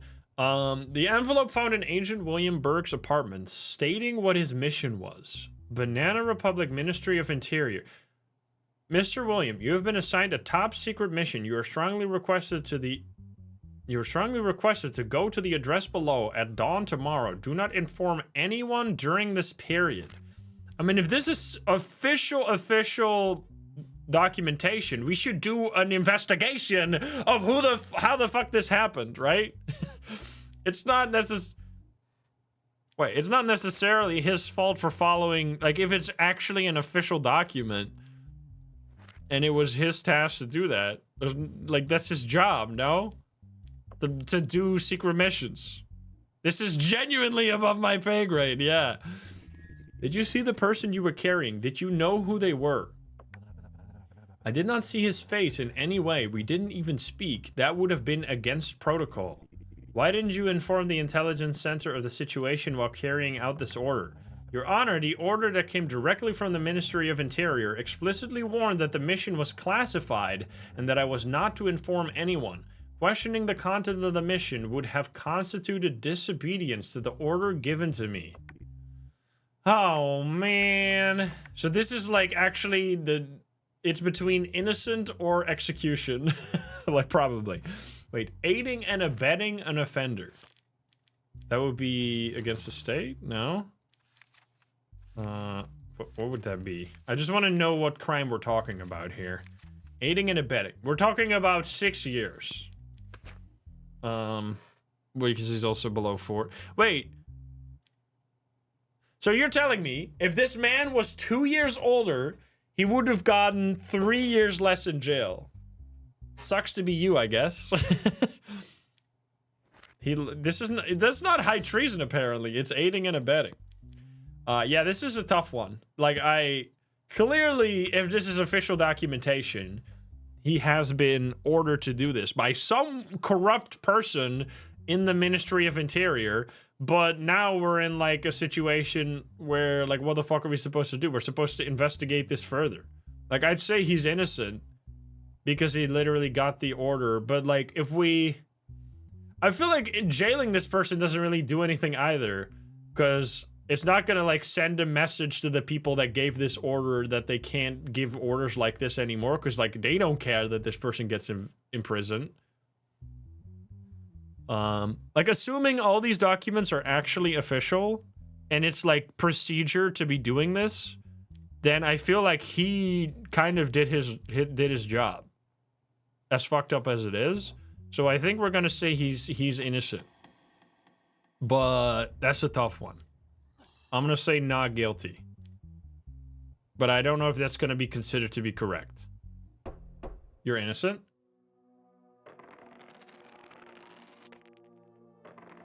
This is, yeah, can we send it to the higher court, or are we the highest court? Because that's a bit of a tough one right there. All right, well, anyway, pet the cat, go to bed. It was a busy day at work again. Oh boy, okay, we still have 0% arrest or assassination, so that was probably the right choice. Okay, we got Charles and we got Jennifer here, hello. A lawsuit filed claiming that the new logo of the clothing brand Vantero is against public morals. Vantero Company is the defendant, and the plaintiff is the National Platform for the Protection of Family Values. Okay. Details. The Vantero clothing brand renewed its corporate identity about 2 weeks ago and placed its new logo in outdoor advertising spaces in the centers of major cities. The whatever the hell representatives filed a lawsuit demanding the removal and alteration of the logo, claiming that it implicitly contains sexual connotations and that displaying it in areas with many children damages societal values. I'm really curious what this is going to look like. I'm assuming there's an image of this included somewhere. In court, the Vantero Company is represented by attorney Jennifer Feimster, while the plaintiff association is represented by spokesperson Charles Bradley. All right, guys, let's take a look at this logo, shall we? Brother. I was expecting a giant cock and balls or some, like, persons having actively having sex right now. Are you kidding me? Like, I guess if you, this is more like in the eye of the beholder. And this is especially not a problem if you have, like, if you're considering family values. Because, like, how the hell are children supposed to even know what that is? All right, let's have a chat.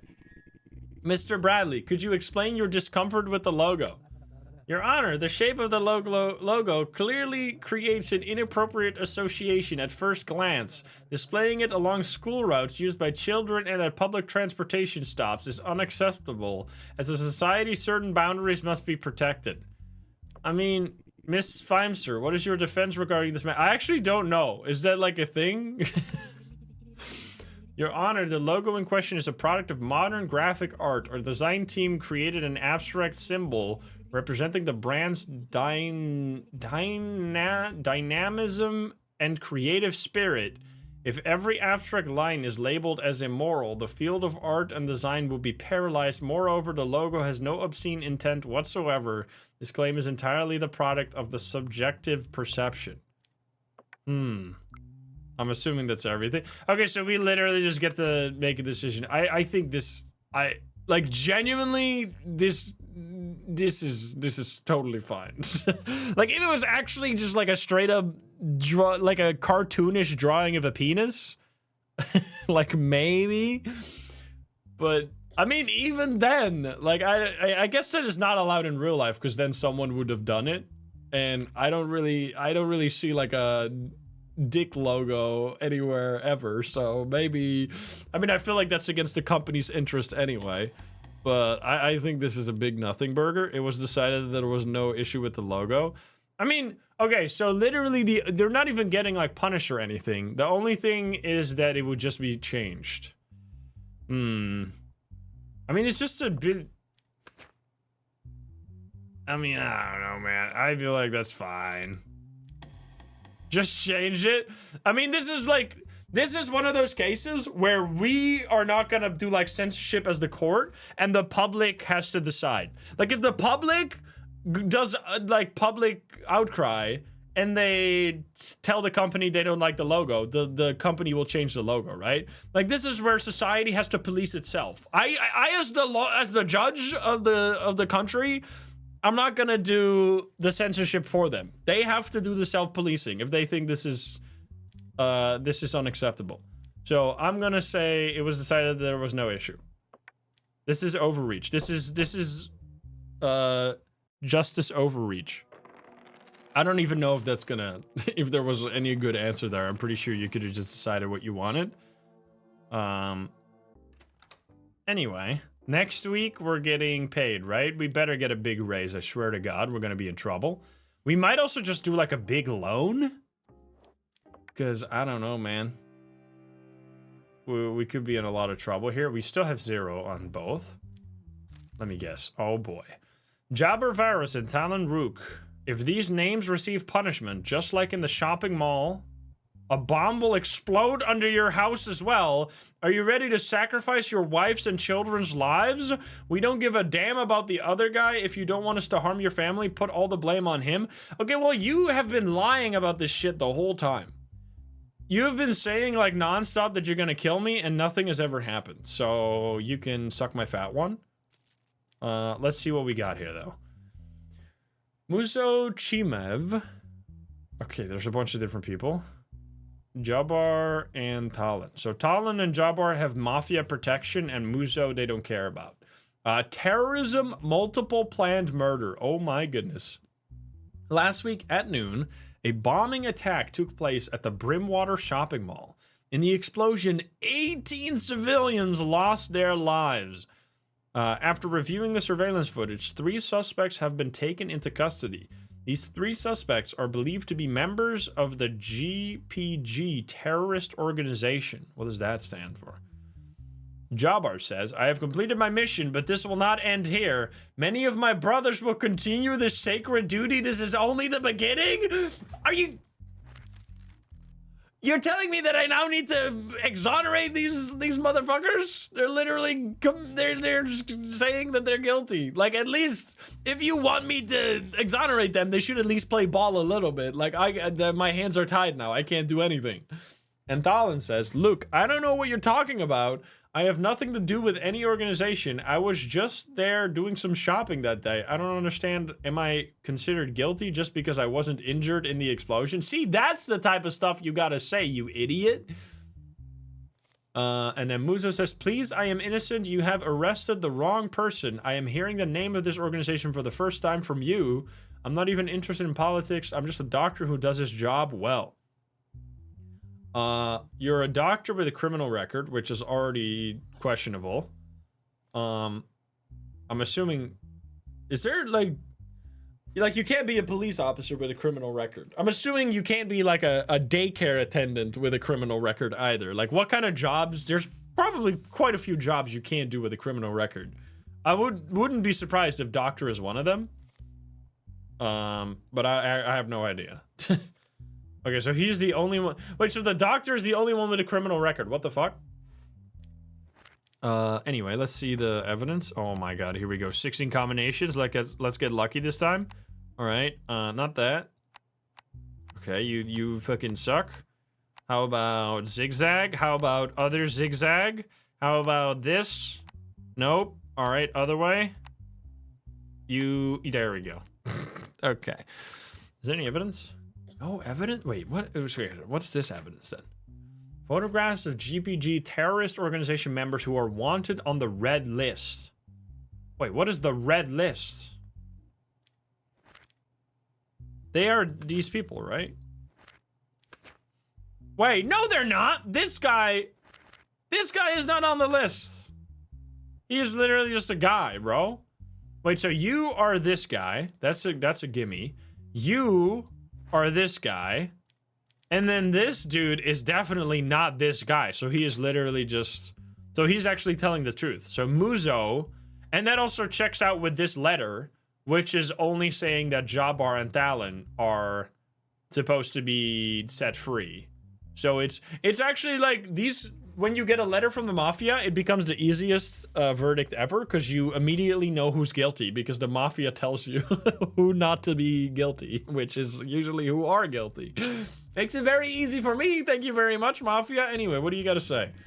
Who is the leader of the terrorist organization you are affiliated with, and what is this holy mission? We do not have a leader. We only have a mission. You will see it all very soon. Is this mission about killing civilians? What crime did they commit? They are the people. We are trying to warn the people, and if they still fail to see these warnings, their punishment will be severe once again.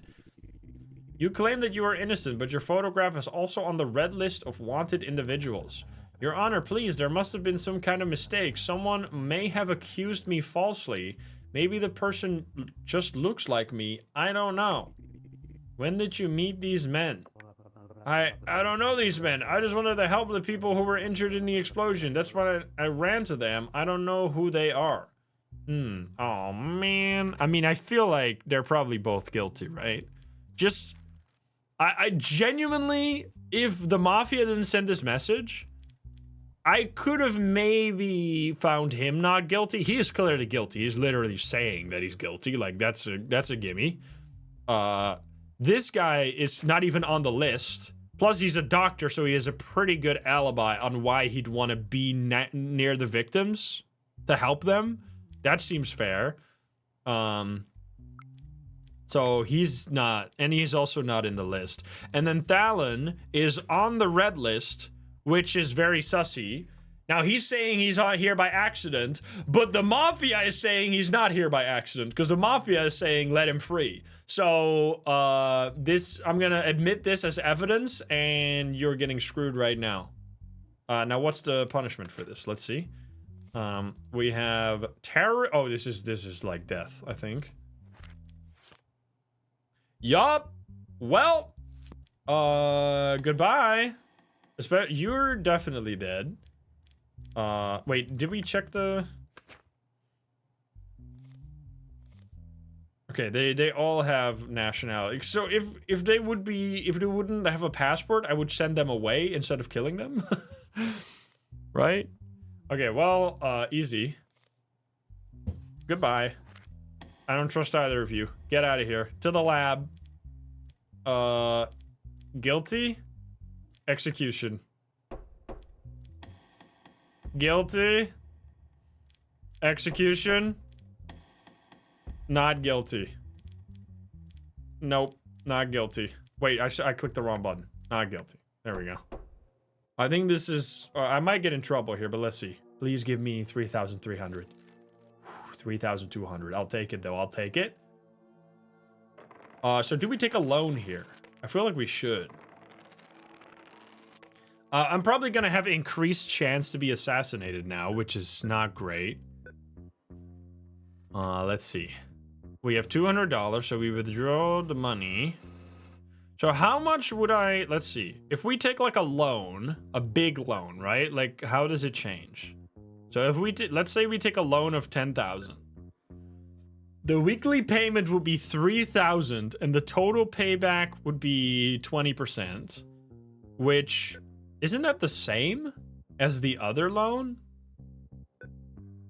Yeah, so it doesn't matter. All the loans are 20%. So what we... I think we genuinely... We can totally do this and then just keep getting erased. Like, we just need to make sure that we have money if we have... Like, we're gonna keep the money. We're not gonna go to the casino with this money. We're just gonna sit on $10,000. But, like, the problem is that that's a lot of... That we still need to pay 2,000 interest.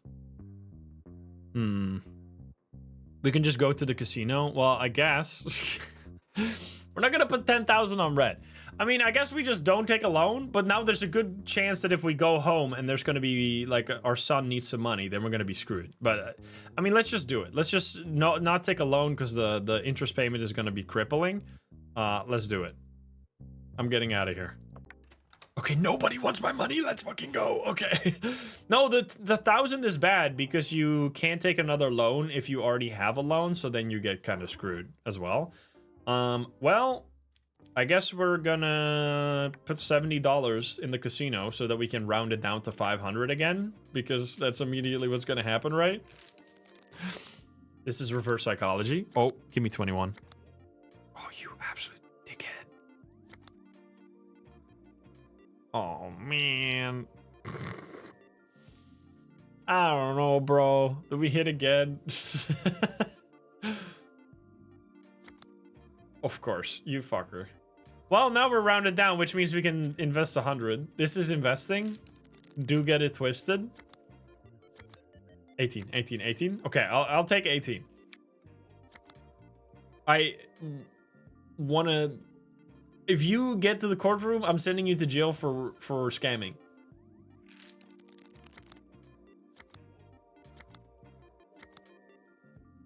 I'm so mad. I hate when you get 15.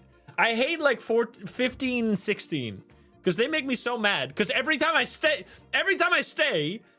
I get fucked. And every time I hit, I get busted. It's like you always feel like you're making the wrong choice. Maybe on a 3 we stay. Yeah, okay, that's a good point. Let's see. But then he always gets like super fucking lucky. Oh, get fucked. Okay. Wait, we can do this? We can make some money here? Maybe. That's not actually how this works. Like, once again, I'm so mad. Come on, man. All right, chat. This one's all you. Hit or stay. Should I hit or should I stay now? This is probably... I mean, he has a 10, right? Which is... Hitting here means that we only... 5 or lower. We... Sure. Oh my god. Get absolutely wrecked. Okay, we're leaving. It worked. Chat, you saved me. Nice. Okay, GG's. We have $100 extra now. Not that it really matters, but let's go to bed. All right, week 17. Here we go, gamers. Okay, we have 5% chance of assassination because we didn't listen to the mafia, but that's not even that bad, to be honest. We are offering $100,000 to acquit Leon Merville and Dre Kovir of the charges they are being tried for. In return for accepting this offer, we promise you a lifetime of luxury, a luxurious life with your spouse and children. Just imagine it. Actually, a lot of money this time. Usually, they only give you like $500. What? Wait, there's no way that's... There's no way. Wait, let's read all the case. What is happening here? Match fixing. Oh boy. Leon Merval. Yeah, this sounds like a bit of a scam, maybe. Details. In the final weeks of the league, the unusual mistakes made by the goalkeeper and defense line in the matches between Arcton United and Falmouth FC caused a wide reaction in the sports media and brought up allegations of match fixing.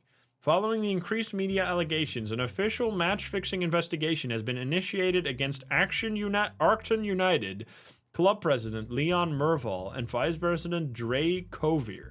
Based on the technical surveillance and gathered evidence, the individuals in question have been detained and brought to the police station for questioning. Leon says, the claims that I have been involved in match fixing are completely absurd. Some groups disturbed by the successes of my club are running a planned smear campaign to remove me from this position. My relationships with other clubs are normal contacts that any club president should have. The portrayal of these as match fixing is deliberate distortion. Wait, who lost this match? The unusual mistakes made by the goalkeeper and defense line in the matches between Arcton United and Valmars FC caused a wide... Wait, we don't know who lost. Because that's really important here. Because if Arcton United was the one that had the goalkeeper making mistakes on purpose, I'm assuming that's what happened. Okay, anyway, Dre Kovier, this is an accusation. This accusation is a very serious crime, a very serious one, directly targeting my career and the reputation of my club. There is no clear and convincing evidence that we committed this crime. The discussion we had as club managers are nothing but the usual form of communication in the sports world for years.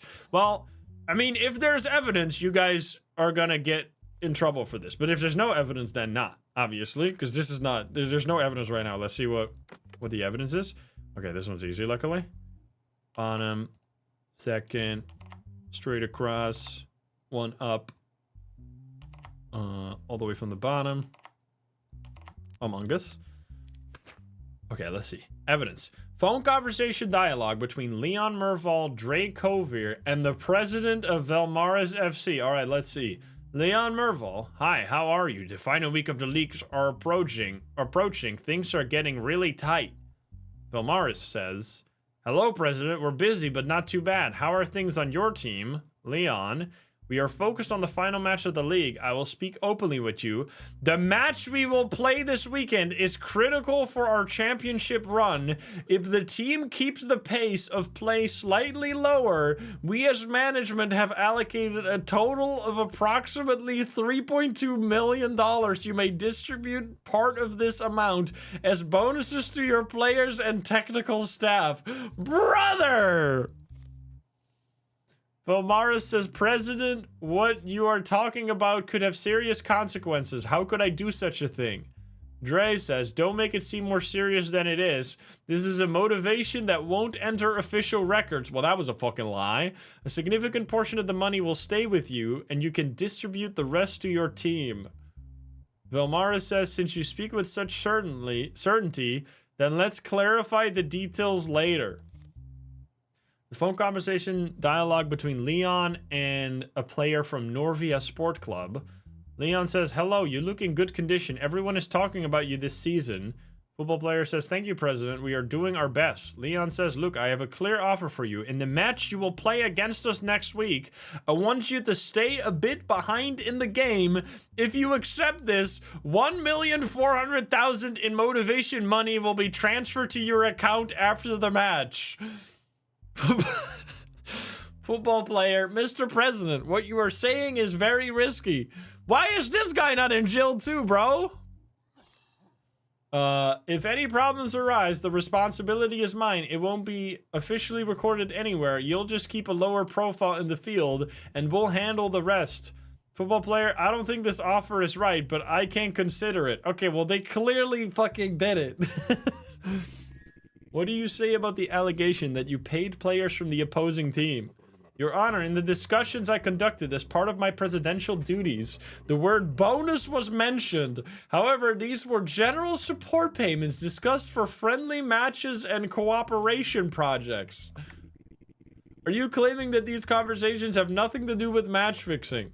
Those conversations were taken out of context. I didn't make any of them with the intention of manipulating the match results.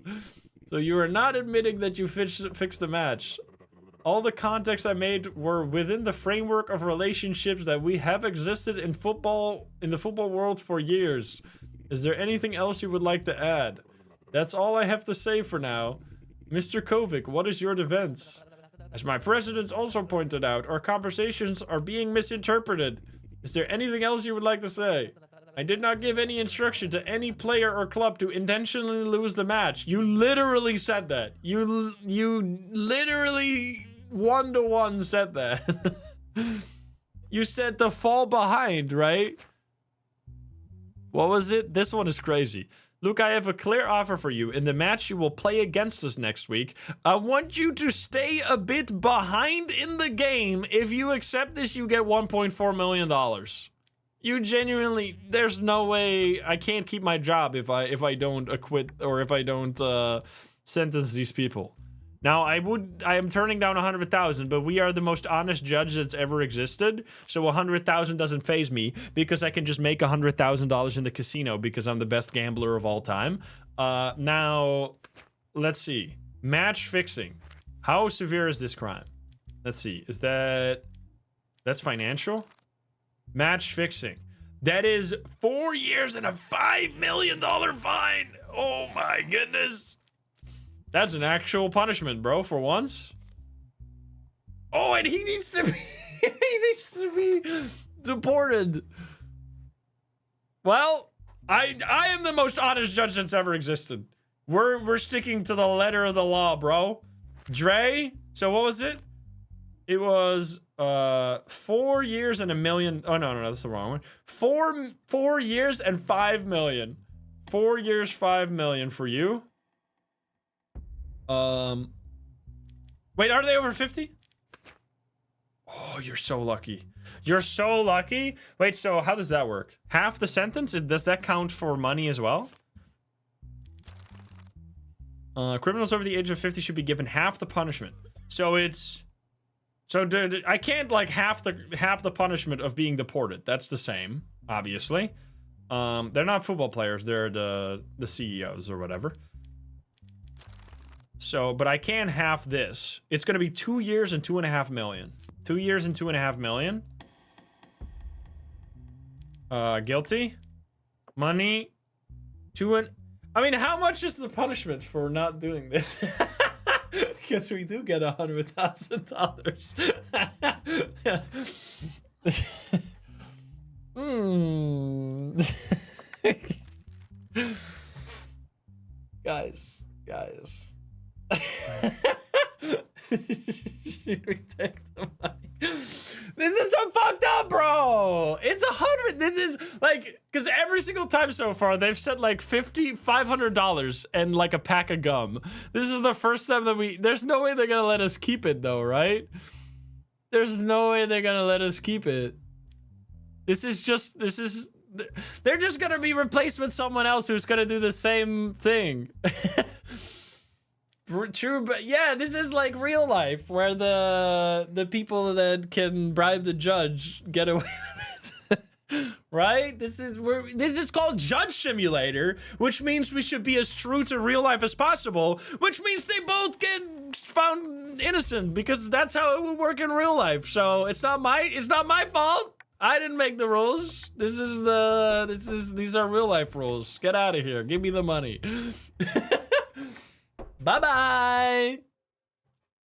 Honest judge? Oh shit. While you were getting ready to return home after the court, you received some news. After hearing after the hearing on match-fixing grounds, Abraham Brown quickly left the courthouse, avoiding the press. In the statement that followed, he stated that he would go abroad this evening to put things in order. Do I get arrested immediately? This is realism, guys. Where's my money? Where's my fucking money? Where's the money, Lebowski? Give me my fucking money.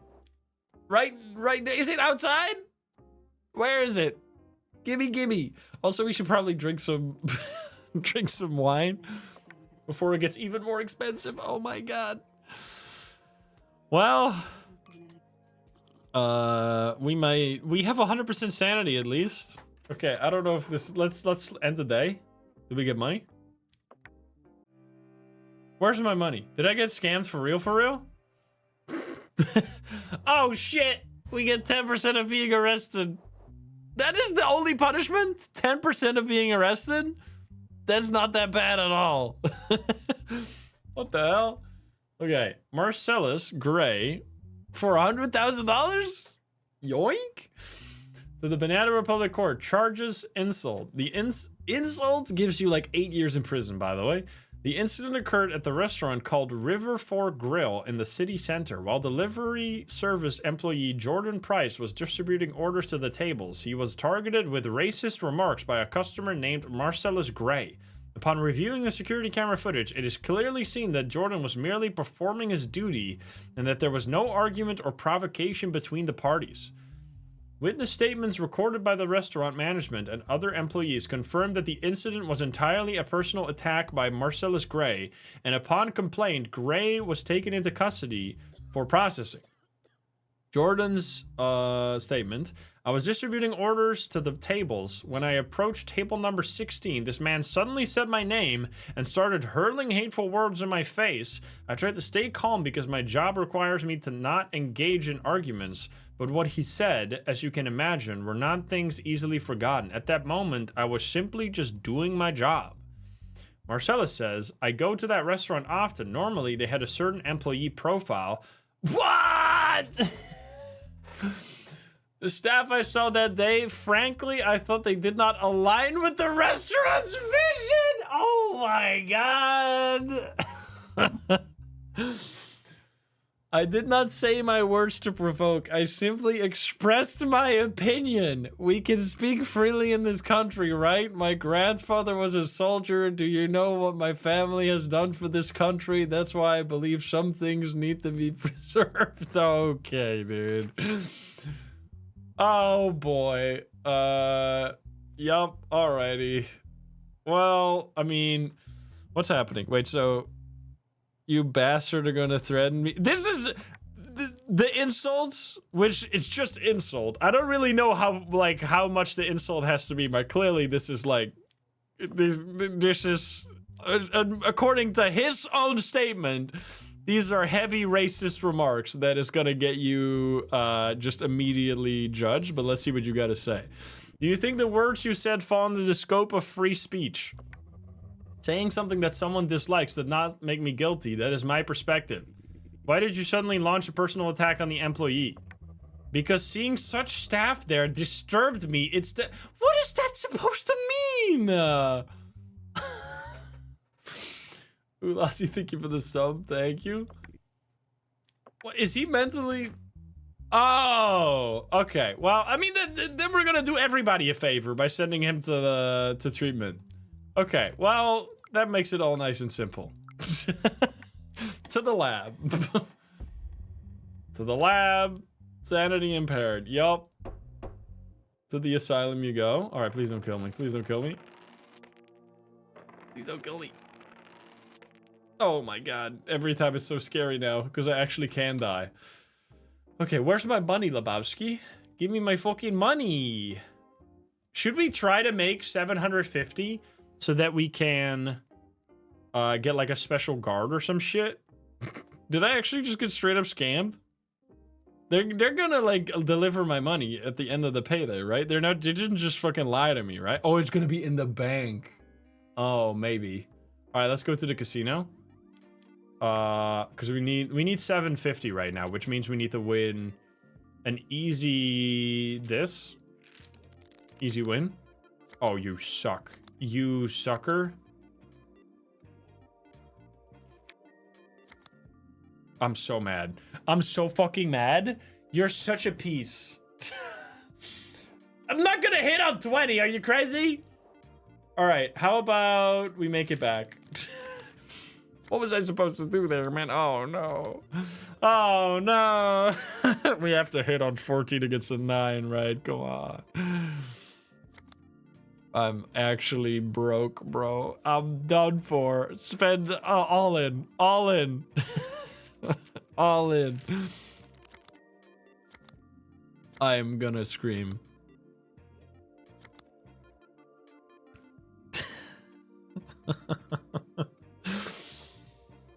I can't hit again, right? We kept busting, bro. It's Jover. This is horrible. This is horrendous. I mean, if we get it, we get 21, then we're good. Okay, it's gonna be 26 and I'm gonna cry. Well, honey, I have some bad news. I'm going to bed. It's fine. We're gonna make $100,000. Remember? All right. What the fuck is going on? Mira Malvorth.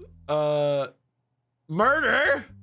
A few days ago, Aaron Malvorth, who lived in his detached house in Hollow Ridge area with his daughter and 2 grandchildren, was found dead in his room by his daughter in the morning. The autopsy revealed 3 sharp force trauma wounds on Malvorth's body. After the incident, the grandson, Matt Malvorth, left the house and disappeared, becoming one of the main suspects. As a result of the situation, an arrest warrant has been issued for Matt, who has also been identified as the main suspect. Matt was found hiding at the house of his close friend, Jalen Thorell, in Hollow Ridge 2 days after the incident, and was arrested. Based on Matt Malvorth's statement, his sister Celia Malvorth and his mother Mira Malvorth have been taken into custody for questioning.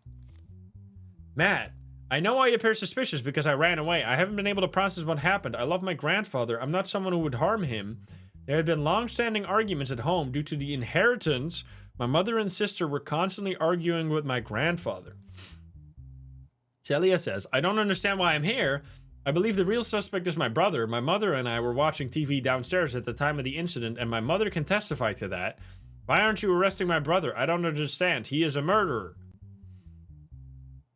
Mira says, it's hard for me to be here in the middle of my pain, but I believe the person responsible is clear. You should talk to him first. Please let me go. I need to handle my father's funeral arrangements.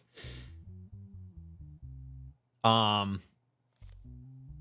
man. He has a criminal record. The only one with a criminal record. Do we have any? We need evidence for this. This is a shitty situation. Oh my god, here we go again. Okay, my goodness, that took fucking forever. Okay, what do we got? Oh my goodness. Fingerprint. 21-21-133. Wait, let's see. Who was that? 21-21-133. Case closed. Easy. GG's. Your fingerprint is on the knife. The knife used in the death of Aaron. Your fingerprint is on there. Your correct DNA sequencing. We have DNA sample of Mira. That's you, right? Mira, which is gonna match probably. Yes. So, wait. DNA sample of hair and nail marks found on the body. This is matching, right? Oh, no, it's not. Oh, shit. Wait, that means there is... Matt? Wait, it's probably matches to the sister, huh? Let's see. That's correct. Yes. Oh, shit. And they're also trying to both blame Matt. This is a match. And this is not a match, right? Nope. You got 2 yellows in front of each other. Well, seems like the case is closed. But let's see what they got to say. Can you explain the disputes regarding the inheritance mentioned in your statement? Your Honor, my grandfather had a considerable fortune, but he said he would donate the majority of it to charitable organizations. However, my mother and my sister opposed the situation and were constantly arguing with him. They even sometimes threatened my grandfather. What would you like to say about the inheritance matter your brother just mentioned? Your Honor, my brother is lying to avoid punishment. He is a murderer and made up the inheritance story in his head. Do you have any evidence that could prove your brother is guilty? No, there isn't, but at the time the murder was committed, my mother and I were watching TV downstairs, and how do you know at what time the murder was committed? I just heard sudden noises and assumed the murder was probably committed at that time. Do you know who committed the murder in your statement? The person you identified as guilty is not clear. Tamira?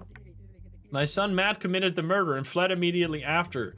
I never could have believed my son would kill my father, but this is what happened. Bro, they're the most evil people ever. Not only did they kill their grandfather, but they're just like absolutely throwing this guy under the fucking bus. This poor son, man. This is the most fucked up family ever. Are you kidding me? That's crazy, bro. This fucking case is insane. Well, you got, I mean, clearly the fingerprint is on the fingerprint of the mother is on the knife, and the DNA matches the daughter. So the case is absolutely closed. And they both have such suspicious stories where they're so adamant about their brother's guilt, which just seems like projecting. Okay, so let's see.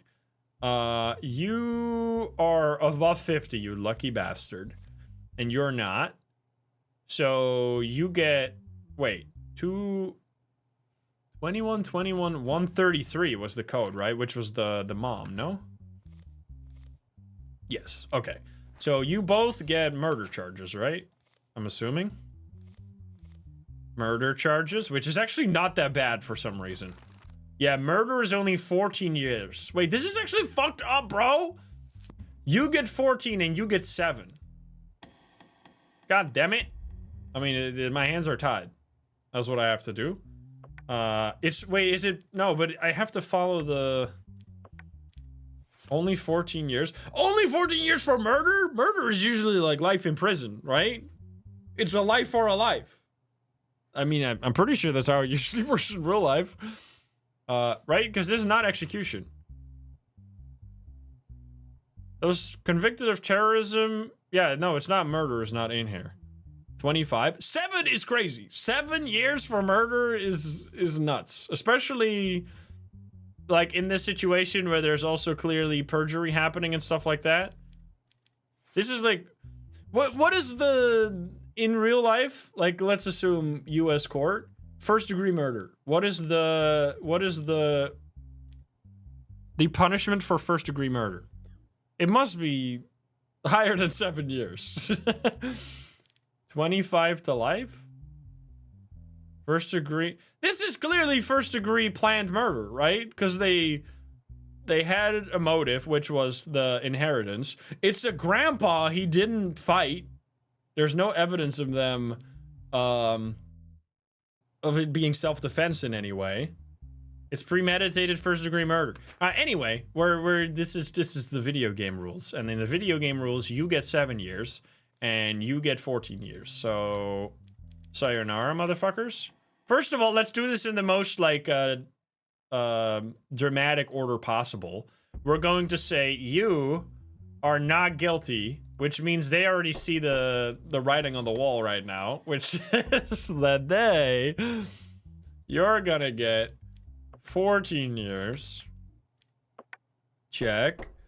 And you are gonna get 7 years.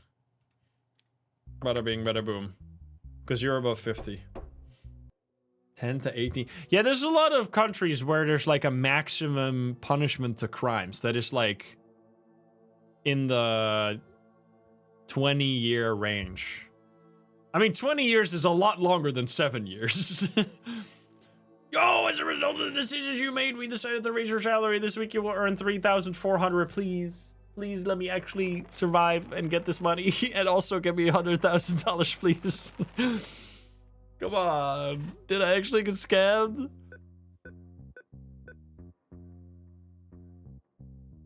Where's my money, Lebowski? They fucking lied, bro. Get them back in the court. Wait, you're telling me that every time so far, that's literally the first time we've ever taken the bribe, and every time it's been a lie. So we made the right choice every single time, not following the bribes, I guess. I mean, that was the first time, so at least we now know that we should never follow the bribes because it's a lie. Okay, anyway, give me my $400. We're gonna double it in the casino. Yoink. Maybe they'll knock on my door and be like, "Hey, here's your 100,000." Look at my sanity, by the way. We're actually gonna live somehow. Okay. Should we attempt to turn this into 750? Or should we just hold and have enough next time? Because we would like to have enough money to get like a bribe. Let's just do one day. The problem is that I might get killed, which would be very bad. But let's hope it's not going to happen. Because we have 5 and 10%, which means like around 15% chance, which is pretty bad. Anyway, what's happening? Lucia Marvin here. And we have Harold Zanter. Bid rigging. In recent months, following the suspicious assassination... I can get my revenge on someone who's match fixing. In recent months, following the suspicious assassinations of the CEOs of Norvax Industries and Glenmore, Lucia Marvin and Harold Zanter were appointed as their replacements. Shortly after both companies transitioned to new management, 2 major government tenders were awarded to these companies with bids far below market value, and it was determined that they obtained both tenders through irregular means. The purchase, like chicken tenders, or what are we talking about here? The purchase figures listed in these tenders are well below market rate. What is a tender? What does that mean? As a result, investigations have been opened into the companies, and the newly appointed CEOs have been detained. Statement of Lucia. When I took office, the pressure from the company was extremely heavy. The board of directors expected fast results. One morning, I received an email from the Ministry of Interior. The email stated that the state was seeking a strategic partner for certain projects and that awarding the tender to our company will be mutually beneficial. The email was official and also contained very serious threats if I refused. Harold says, it hadn't even been 48 hours since I took the CEO seat when someone claimed to be a mafia boss contacted me. In the first message, he reminded me of what happened to the previous CEO and suggested that I act in accordance to avoid the same fate. He even knew the names of my family and my daughter's school. He directly threatened me. The mafia leader's only request from me was that our company apply for a specific government tender. Since the application was legal, I initially thought it was just an intimidation tactic, but the possibility of harm coming to my family frightened me. Well, I've been going against those threats the whole time, and I'm still here, but I can understand that you would be afraid. Yeah, this is a fucked up situation. Because they both followed up from CEOs that have been brutally murdered, and then they both immediately get threats. That's something you would take quite seriously in that situation. Oh, boy. Okay. Oh, God. Here we go again. Please be lucky this time. Oh, shit. Let's go. Nice. Okay, what's the evidence?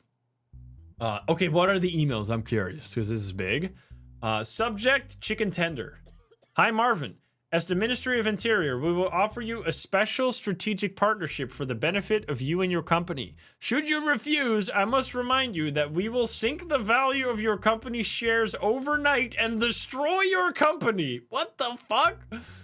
Wait, so you're threatening them with a good time, right?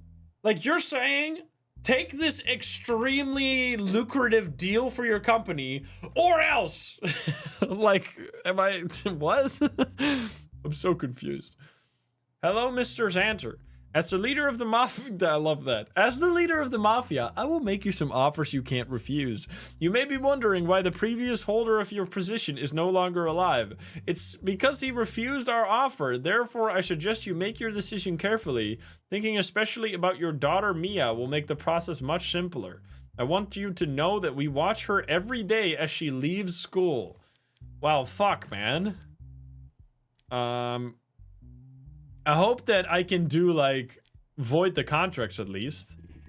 Why did you rely on such a risky tender and get involved?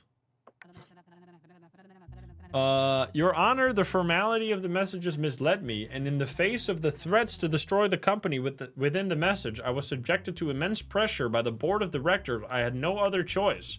Do you have even the slightest guess about who the sender might be? So wait, genuinely they didn't do shit, right? Like, they actually, like, double didn't do anything. Like, even if they got an offer that was really good and they said yes to it, like, clearly the government is corrupt as fuck. Why would we arrest these people for that? They got a good offer. They said yes to the offer, which that alone would have been like normal. But then on top of that, the offer came with like threats of you might go down just like the CEO right before you. Like, what the hell? I'm not certain of its authenticity, but the tone of the message seemed to come from someone high-ranking. It felt like it was directly from the Minister of Interior himself. He provided me with a lot of information and details related to the ministry. Why didn't you immediately contact the police regarding the threats made against you and your family? I was forced to remain silent to protect my family. I could not put their lives at risk. Okay. I mean, what is the crime? Wait, genuinely, what is the crime? What is the charge? Bid rigging? What did they rig? How did they rig anything? They didn't do anything. They overcooked the chicken tenders. What the hell? Bid rigging? 12 years and 5... There's no crime here. I genuinely don't understand the crime. Their crime is for the one company, they got an offer from the government, which must have been from the government because it was far below market rate. So why the fuck would the government otherwise ever offer that bid to them? They just said yes. Their crime is saying yes to an offer from the government, which doesn't make any sense. Why is it their fault? This is government corruption, not the company's corruption. And then, I mean, clearly someone at the government would benefit from this company getting a good bid. Probably because they are like invested in the company or whatever. But how is it their fault? There's no evidence that they were in on that. And then wait, were the emails from the same person? From Lucia? From M. Redro. Oh shit. Wait, the plot thickens? We have a name potentially of the mafia leader or just of some random person. That's a good spot. Good one. Subject tender. Yeah, I know. Okay, so clearly it's not. I mean, this person must have power within the government because, like, the bottom one, they literally all they had to do was apply to a government project, right?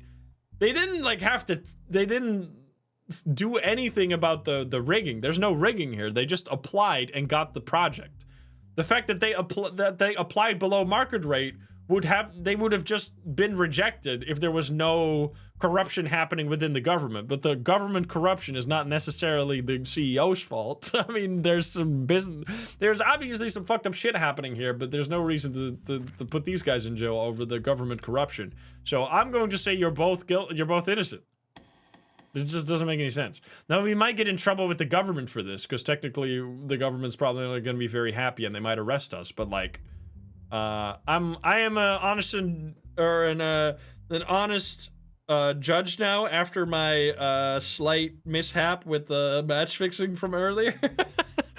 Not guilty. Not guilty. Hey, I'm still waiting for my check in the mail, motherfuckers. Come on. Yeah, they need some protection. Oh boy. All right. I'm not spending any money in the casino because we've already lost a lot. I'm petting the cat and I'm going to bed. God damn it. Oh boy. What do we got here? We still got the same. So wait, we didn't get an increased chance there. Interesting. All right. What's happening here? We have. Oh, it's a civil case again. The compensation lawsuit filed by famous movie actress Mary Winston against her ex-husband and well-known actor Josh Daniel. Details. The parties went their separate ways approximately 3 months ago following a prolonged and contentious divorce case. It has been alleged that throughout the divorce process, Josh Daniel deliberately damaged Mary Winston's career and public image. The plaintiff, Mara Winters... Wait, Winston? Oh... The plaintiff, Mary Winters. Who the fuck is Mary Winters? Isn't it Mary Winston? What the hell? They're just constantly like wrong filings. The writing is... Who's writing these court documents, bro? The plaintiff, Mary Winston, is seeking $20 million in compensation, stating that due to this manipulation, both her job offers were canceled and she suffered income loss because of the negative public image created. Mary Winston says, I cannot fail to say that this process caused me the most severe professional damage of my career. While our divorce case was ongoing, my ex-spouse Josh repeatedly appeared on live broadcasts and tried to portray me negatively to the public using unfair and distorted statements. Although I chose not to make any statements, what he said in the broadcast unsettled my business partners, and 2 major film contracts were unilaterally canceled. The income I would have earned during this period was around $20 million. I am seeking compensation for all material and moral losses incurred. Josh Daniel, a divorce was a mutual decision. However, Mary is blaming me for the cost of the separation. What was most exhausting for me was having to pay the price for her personal anger while my career was approaching its peak. I simply expressed the difficulties we experienced in our marriage sincerely. I was not pursuing manipulation as she claims. I also lost projects during that period, but I did not blame Mary for it. The sole reason for this lawsuit is financial expectation. I absolutely do not accept the requested amount. All right, what are we doing? Is this Amber Heard Johnny Depp right here? The document stating that the media company Jupiter Media Group unilaterally terminated its contract. What did he say? The dialogue. Okay, here we go. Dialogue between the host and Josh Daniel during the broadcast he participated in. Your divorce from Mary Winston was widely discussed in the tabloids. What would you like to say? Living with Mary was not easy. Once I started living with her, I realized she was a very different person. Why would living with Mary be difficult? She pooped on my bed? No. You wouldn't believe this if I told you, but one night I caught Mary having sexual intercourse with our dog at home, and at the time she also drank her own urine. What? Not in a million years did I think it was gonna go that insane. Laughter sounds? What do you mean laughter? People usually have the puking sounds here. Reporter, I guess the divorce was the right decision. Yes, people understand me now. What?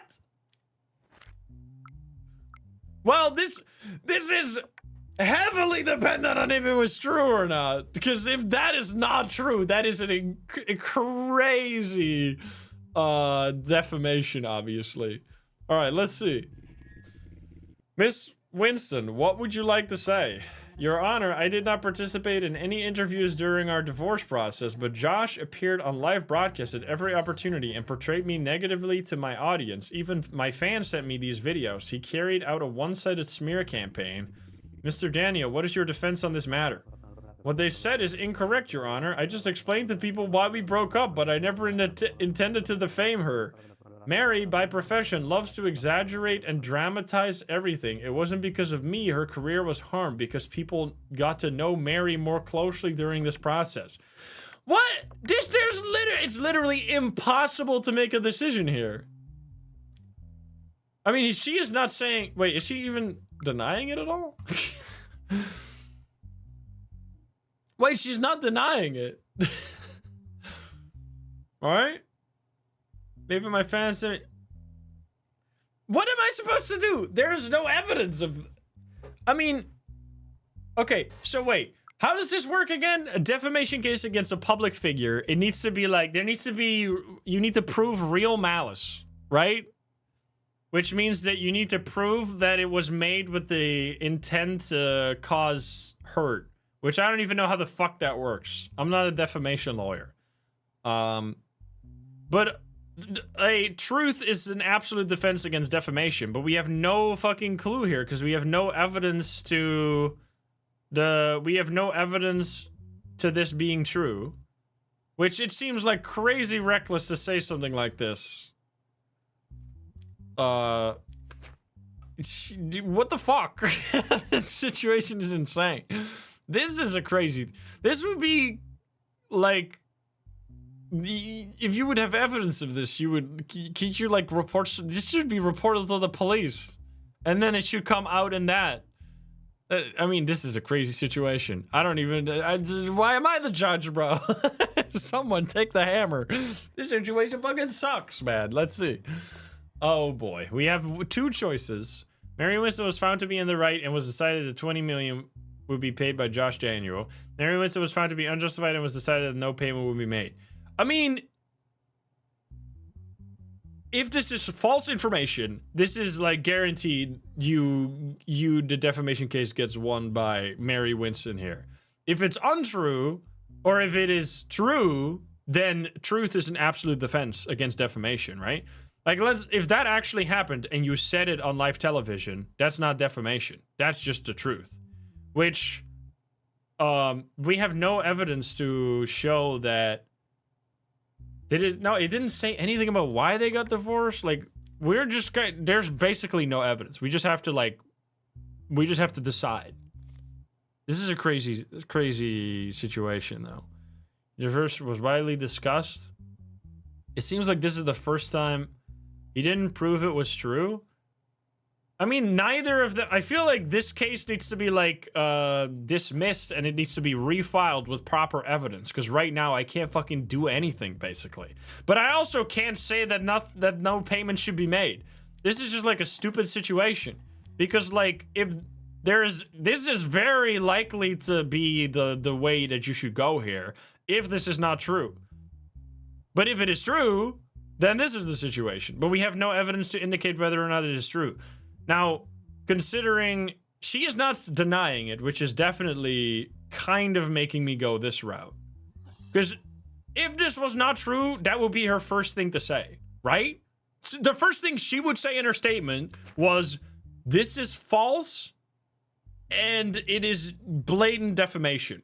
But that's not what she's saying, which is super weird. Right? Your Honor, but we didn't ask about that, though. Oh, man.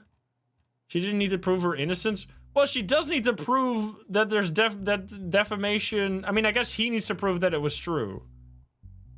This is not a criminal case. It's not Guinness guilty until proven, or innocent until proven guilty. Wrong way around. Maybe in Discord, but anyway. This is a civil matter where we have to decide whether or not we award the $20 million to the lady or not. But there's just no good choice here. I mean, I feel like if he didn't prove shit. I mean, he said this is true, and she said he's talking too much, right? That's literally what they said. He said his defense is truth is an absolute defense against defamation. And she's just saying, well, he's saying way too much. Look at this. Your Honor, I did not participate in any interviews during our divorce process, but Josh appeared in a live broadcast at every opportunity and portrayed me negatively to my audience. Even my fans sent me these videos. He carried out a one-sided smear campaign, which I guess saying smear campaign implies that she means it's not correct. I mean, I feel like just the fact that she's not denying it gives me kind of the hint of proof that it might actually be true. He has to prove his claims. Well, yeah, I guess who is the defendant and who is the plaintiff? How does this work? He is the defendant. I guess she doesn't have to. No, that's right. She doesn't have to prove that this is not true. And he has provided zero evidence that this is true. But she has also not provided any evidence. Well, I guess her evidence that it's actual malice is that he has been going on many talks saying stuff about this. Yeah, I mean, I was inclined to pay it out. To pay out the $20 million. Because this does seem like he basically just said, I was just speaking my truth, brother. And she is saying, like...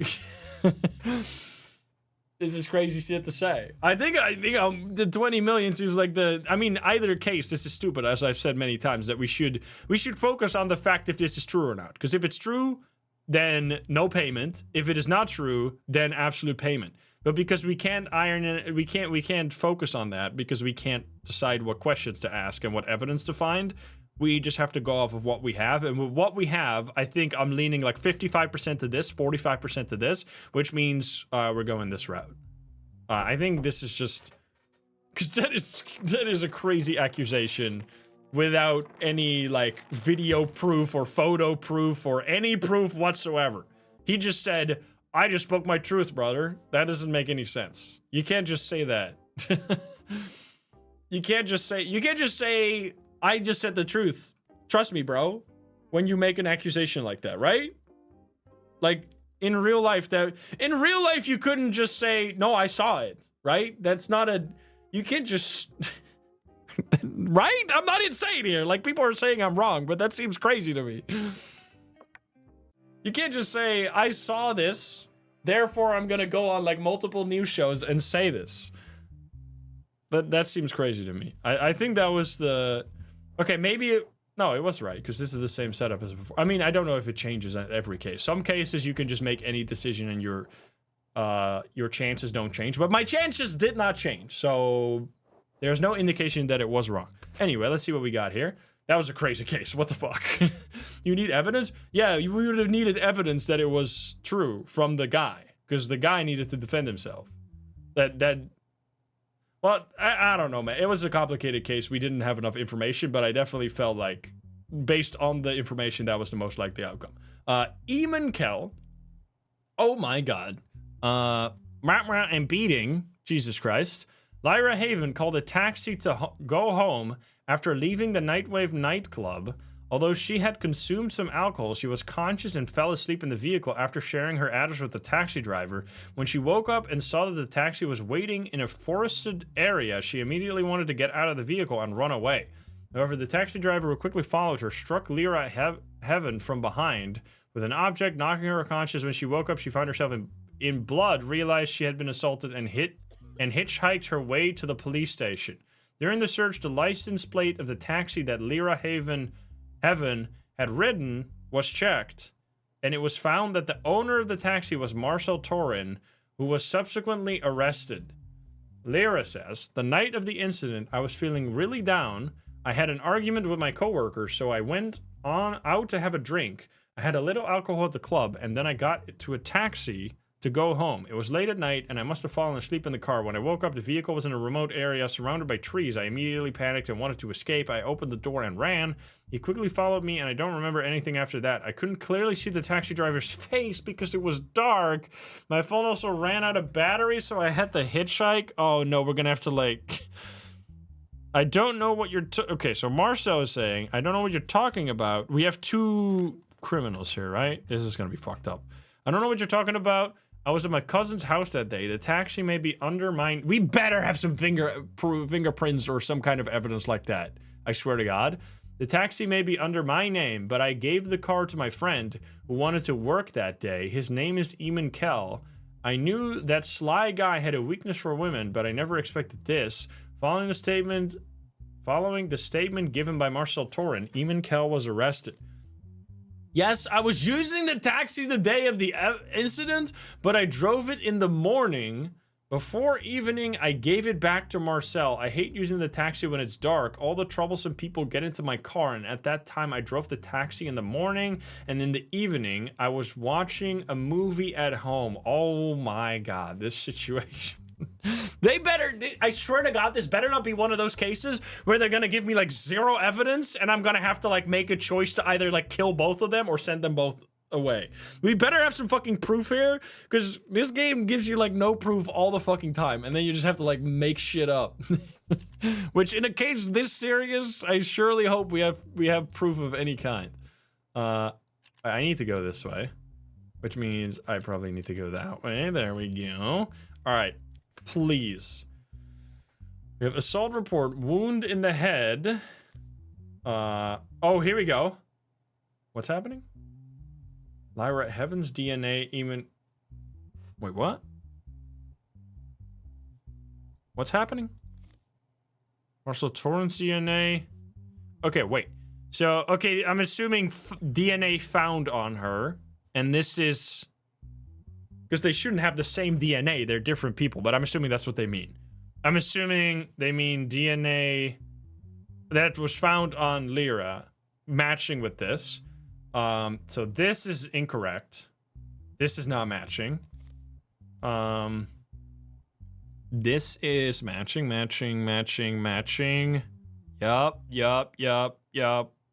Yup. I mean, that's okay. So Marcel, you're fucking guilty. Okay, we got evidence. I'm so happy. I could be so pissed off if they didn't give me evidence. Okay, we got a full match on Marcel, and that also kind of checks out because it makes total sense that he would try to look for an alibi by giving his car to Eamon in the morning and then using that to try and like the motive seems much more sensible. Like that kind of checks out, especially with the DNA match, right? So do we have any other evidence? We don't. Let's see what they say. Your friend says he drove the taxi during the day and returned it to you in the evening. What do you have to say about this? This is a lie. He gave me the car the next morning. Was the taxi with Marcel Torren the night of the incident? I swear to you, yes, Your Honor. I returned the car before evening. After that, I don't know what he got up to. I mean, this is clear. The evidence match is clear, right? So, and it also makes sense because he's trying to find a motive, which if he already planned this crime to begin with, he planned it on a day where he was going to share his taxi with someone else. So Marcel, you this is like actually execution time. Because this gets you executed. Let's go. You absolute piece. Did he have the... So Marcel had a criminal record as well. And Eamon didn't. Bro, Eamon almost got killed for this. I'm so glad there was... Man, if they just said they did a he said, she said situation here without DNA evidence or something, I would have been so pissed off. Okay, so... That's it, right? Because this overwrites anything. So, sayonara, motherfucker. Eamon is free. Marcel is going to the gallows. Marcel. Because we have a match, right? Goodbye. So the happy room. And you were innocent. There was no DNA match or anything. Oh, wait, why? I'm clicking the wrong button. Guilty. Or not guilty. Yeah, the DNA matched with Marcel. We got big money increase, I think. Or did we? Wait, yes. As a result of the decision you made, we decided to raise your salary. I think we went up by like 200. Don't kill me. Okay. Please. We actually have like 10% now, so this shit is scary every time. Yeah, the 100K was just a total scam, which... It seems slightly strange that, I mean, I guess we should have realized that the number was too big for the game. But I guess you could just not, you can just never trust the payouts. We got $1,000 now, by the way. Okay, what do you want? Your wife says she wants to travel abroad on your wedding anniversary. The price is $7,500. Are you fucking crazy? No, we don't have this money. We simply don't have them. Like, if we needed 7,500 for your mother's hospital bills, I would try everything in my power to get this money together. But we just simply do not have the means to spend like an insane amount of money on a vacation. We just don't have it. So we're gonna say no. It only cost me 25% sanity. Well, let's go to the fucking bar real quick, because that shit's gonna be a whole heck of a lot cheaper. Yup, 400. Oh, 480 is actually quite. Let's just sit at 75% sanity. We'll be fine, right? Let's just go to bed. My goodness, man. Corruption is growing. An arrest warrant has been issued for the former interior minister. The minister has not been caught yet. Okay. Oh boy. So finally we're getting the corruption under control, because my goodness, has there been a lot of corruption. Colin Elo will not leave this hearing without being convicted today. If you can't make that happen, we'll make his children pay for the punishment. Think carefully and decide, judge. Oh boy. What? So we need to, they want me to find Colin guilty. Let's read the crime. Murder. Hugo Cage was found dead a few days ago in a swampy area near Colin Elo's house. During the investigation, it was revealed that Hugo Cage had an emotional relationship with Colin Elo's daughter. An emotional relationship? Like a friendship? What do we mean? During the investigation, it was revealed that Hugo Cage had an emotional relationship with Colin Elo's daughter, Milana Elo. Colin Elo did not want his daughter to continue this relationship and warned the other party to end it. The autopsy revealed 4 bullet fragments in Hugo Cage's body. It was determined that the cause of death was due to a gunshot wound. Phone records belonging to Hugo Cage revealed that threatening messages were sent by Colin Elo. As a result, suspicions were directed at the suspect, who was apprehended in his car and taken into custody. Colin says, "When I learned that my daughter was involved with Hugo Cage, I naturally became worried. I have known him since childhood, and he's always been a troublemaker and a rebellious person. He had been involved in many incidents in the past, and I thought he could be dangerous. Yes, I sent him some harsh messages, but my only goal was to protect my daughter. I found out about Hugo Cage's death from the news. I have nothing to do with the incident."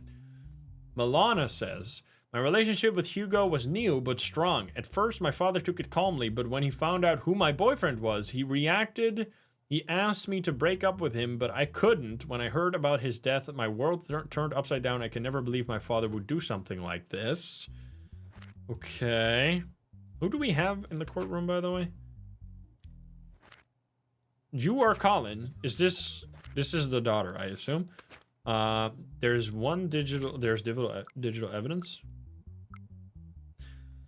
Surveillance camera footage from the Hipstar shopping mall on the day of the murder. Oh, so they were together in the shopping mall during the murder? So he can't have done it. That's pretty strong evidence. And also the mafia wants me to do this, which usually means that it's wrong. Where were you at the time and date of the incident? Your Honor, the evening the incident occurred, I went shopping with my daughter at the Hipstar shopping mall. So did you send threatening messages to Hugo Cage? Or is it Gage or Cage? Wait, I might just have been reading it wrong the whole time. Yes, I sent it. It wasn't anything serious, just meant to scare him into separating from my daughter. Oh, it is Gage.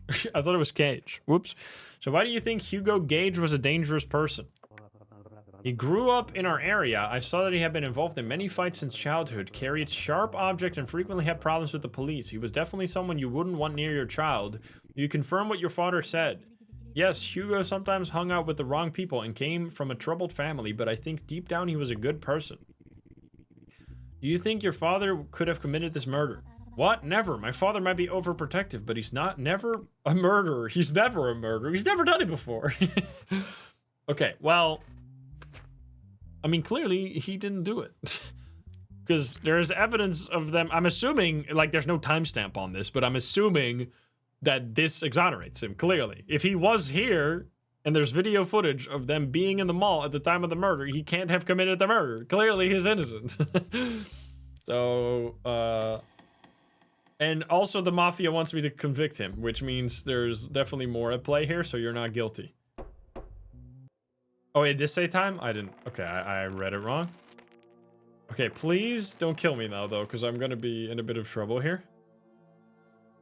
It sucks every time that you don't get to, like, go after the real criminals. Because, like, I mean, all I can do is deal with the cases that are served to me, which is, I've been trying to do that as best as we can. Hello, kitty. All right, everybody's happy, apparently. Let's keep going. We do have money. Maybe we can pay a special... Ooh, what would we want? Would we want to get... 10% is kind of like a shitty number for both of these, man. God damn it. All right, what is happening? Nathan Brooks, money laundering. In recent months, Nathan Brooks, known by the nickname B-Butt, who broadcasts on the StreamHub platform, received consecutive high-value donations from a single user during a live stream. Wait a minute. Repetition of donation amounts within a short period, and the fact that similar cases have previously been associated with money laundering attracted the attention of other streamers, and the matter was reported to the platform. Are you telling me the other streamers went after him? In the bank's investigation, it was observed that the donating user had previously made sudden and regular payments of similar amounts. This raised the bank's suspicion. The bank's cybersecurity unit, by tracking the user's identity, determined that the transactions could be linked to payments intentionally sent back by Nathan Brooks. Wait, he donated to himself? Following this, Nathan Brooks was taken into custody and his statement was taken. Nathan Brooks, I'm an ordinary streamer doing my job. I play games and chat during my streams. Anyone who follows can send me donations.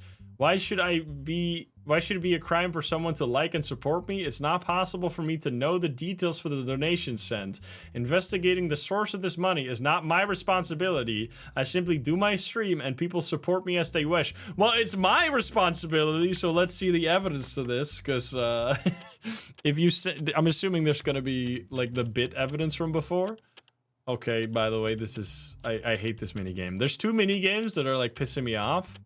This one and the sliding mini game are annoying as hell because they take so long. This one, this one, this one, this one. Jesus Christ, finally. Okay, let's see. The mutual messages dialogue between Nathan Brooks and the donating follower. Hello, am I speaking with Nathan Brooks? Yes, it's mine. How did you find my number? Don't worry about that part. I have a... Oh, is this... Oh, this is the class, bro. You get these emails all the fucking time. It's actually, I'm assuming this is something. Like this is a real thing that happens. Wait, let me read if it's actually what happens, or I'll explain what emails you get. Yes, it's mine. How did you find my number? Don't worry about that part. I have a good offer for you. What kind of offer? I will make large donations to your stream. You will then transfer back to me the percentage of the donation we agreed on. That way we both make this is an actual thing. I get emails like this all the time. They're obviously like either money laundering or scam emails where there are people that are sending you like, we will donate $1,000 in bits, and then you give $750 back, and you keep $250. This is a real thing. This is an actual thing that the crime that's being committed. Like obviously you don't do it, obviously, but it's a real thing. These are real emails. Nathan Brooks, is this really safe? Miles Green, don't worry. Think simple. You'll just send the money back. I'll take care of the rest. Let's meet face to face, and we will see. Great. I can't wait to see you. The donation receipt sent to Nathan Brooks. This transaction was repeated 55 times? What? How much money is that? 10? This is 70,000? We're talking 100. We're talking like $500,000? Oh my God. Banana Bank. It's insane, bro. A portion of the donation received into the bank belonging to Nathan Brooks was repeatedly sent back to the same individual. I mean, this is clearly the crime. There's no other evidence. This is like, you are absolutely screwed. What do you got to say for yourself? Didn't you wonder about the source of the money in exchange? Yeah, this is why... Like, I assume everybody immediately understands that you're gonna get imprisoned for that, obviously. But, like, the fact that they send those emails makes me think that some people might actually do it, which, you can't be that stupid. There's no way, right? Didn't you wonder about the source of the money in exchange for receiving such large donations? Your Honor, these numbers are not things within my control. Clearly they are, you absolute scammer. We got the fucking files right here, bro. You didn't know the donations were made with stolen cards back. Yeah, I don't know if it's money laundering or if it's stolen credit cards. I'm assuming how it works is this is just my just backseat idea of how the criminal business works, is that they steal Twitch accounts that have bits on them, and then they use those stolen Twitch account to send the bits to liquidate the bits. I think that's the real life crime. that is why they use bits specifically. Because obviously, if you steal someone's account, you can't do anything with the bits. And if you send them to your own account, obviously they're gonna bring it back to you and you're gonna get arrested. But anyway, you didn't know the donations were made with stolen cards back then, did you? No. How could I know the source of a donation made to me via the internet? So you return a certain percentage of donations you receive to the same user. Is this something a streamer would typically do? I think I must have accidentally given an automatic payment instruction. It wasn't intentional. I think I must have accidentally paid $2,000 55 times to the same guy. Excuse me? Nice defense, brother. Oopsie. Your Honor, I plead oopsie doopsie. Literally. Also, it's from Mouse Green to Nathan, and it's so he accidentally sent back to the exact same user 2,055 times. Yeah, I don't think that's gonna fly here, brother. Let's see. What is the crime? Money laundering. Okay, so that's what they. It could be. I mean, they said stolen credit card. I guess that's not his part of the crime. What does that get you? Financial crime. Money laundering, wait, is it aggravated? It is not aggravated.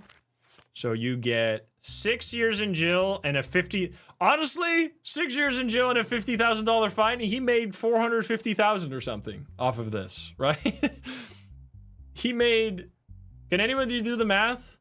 He made 5,055 times. So that is like around 250,000, a little more, like 300,000, something like that. Which he only has to pay 50,000 back.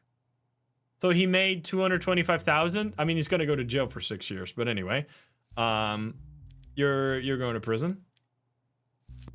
Obviously, 6 years, 6 years, 50,000, right?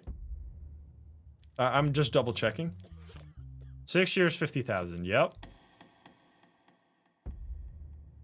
I'm assuming the money wasn't taken. I mean, I'm assuming it would be.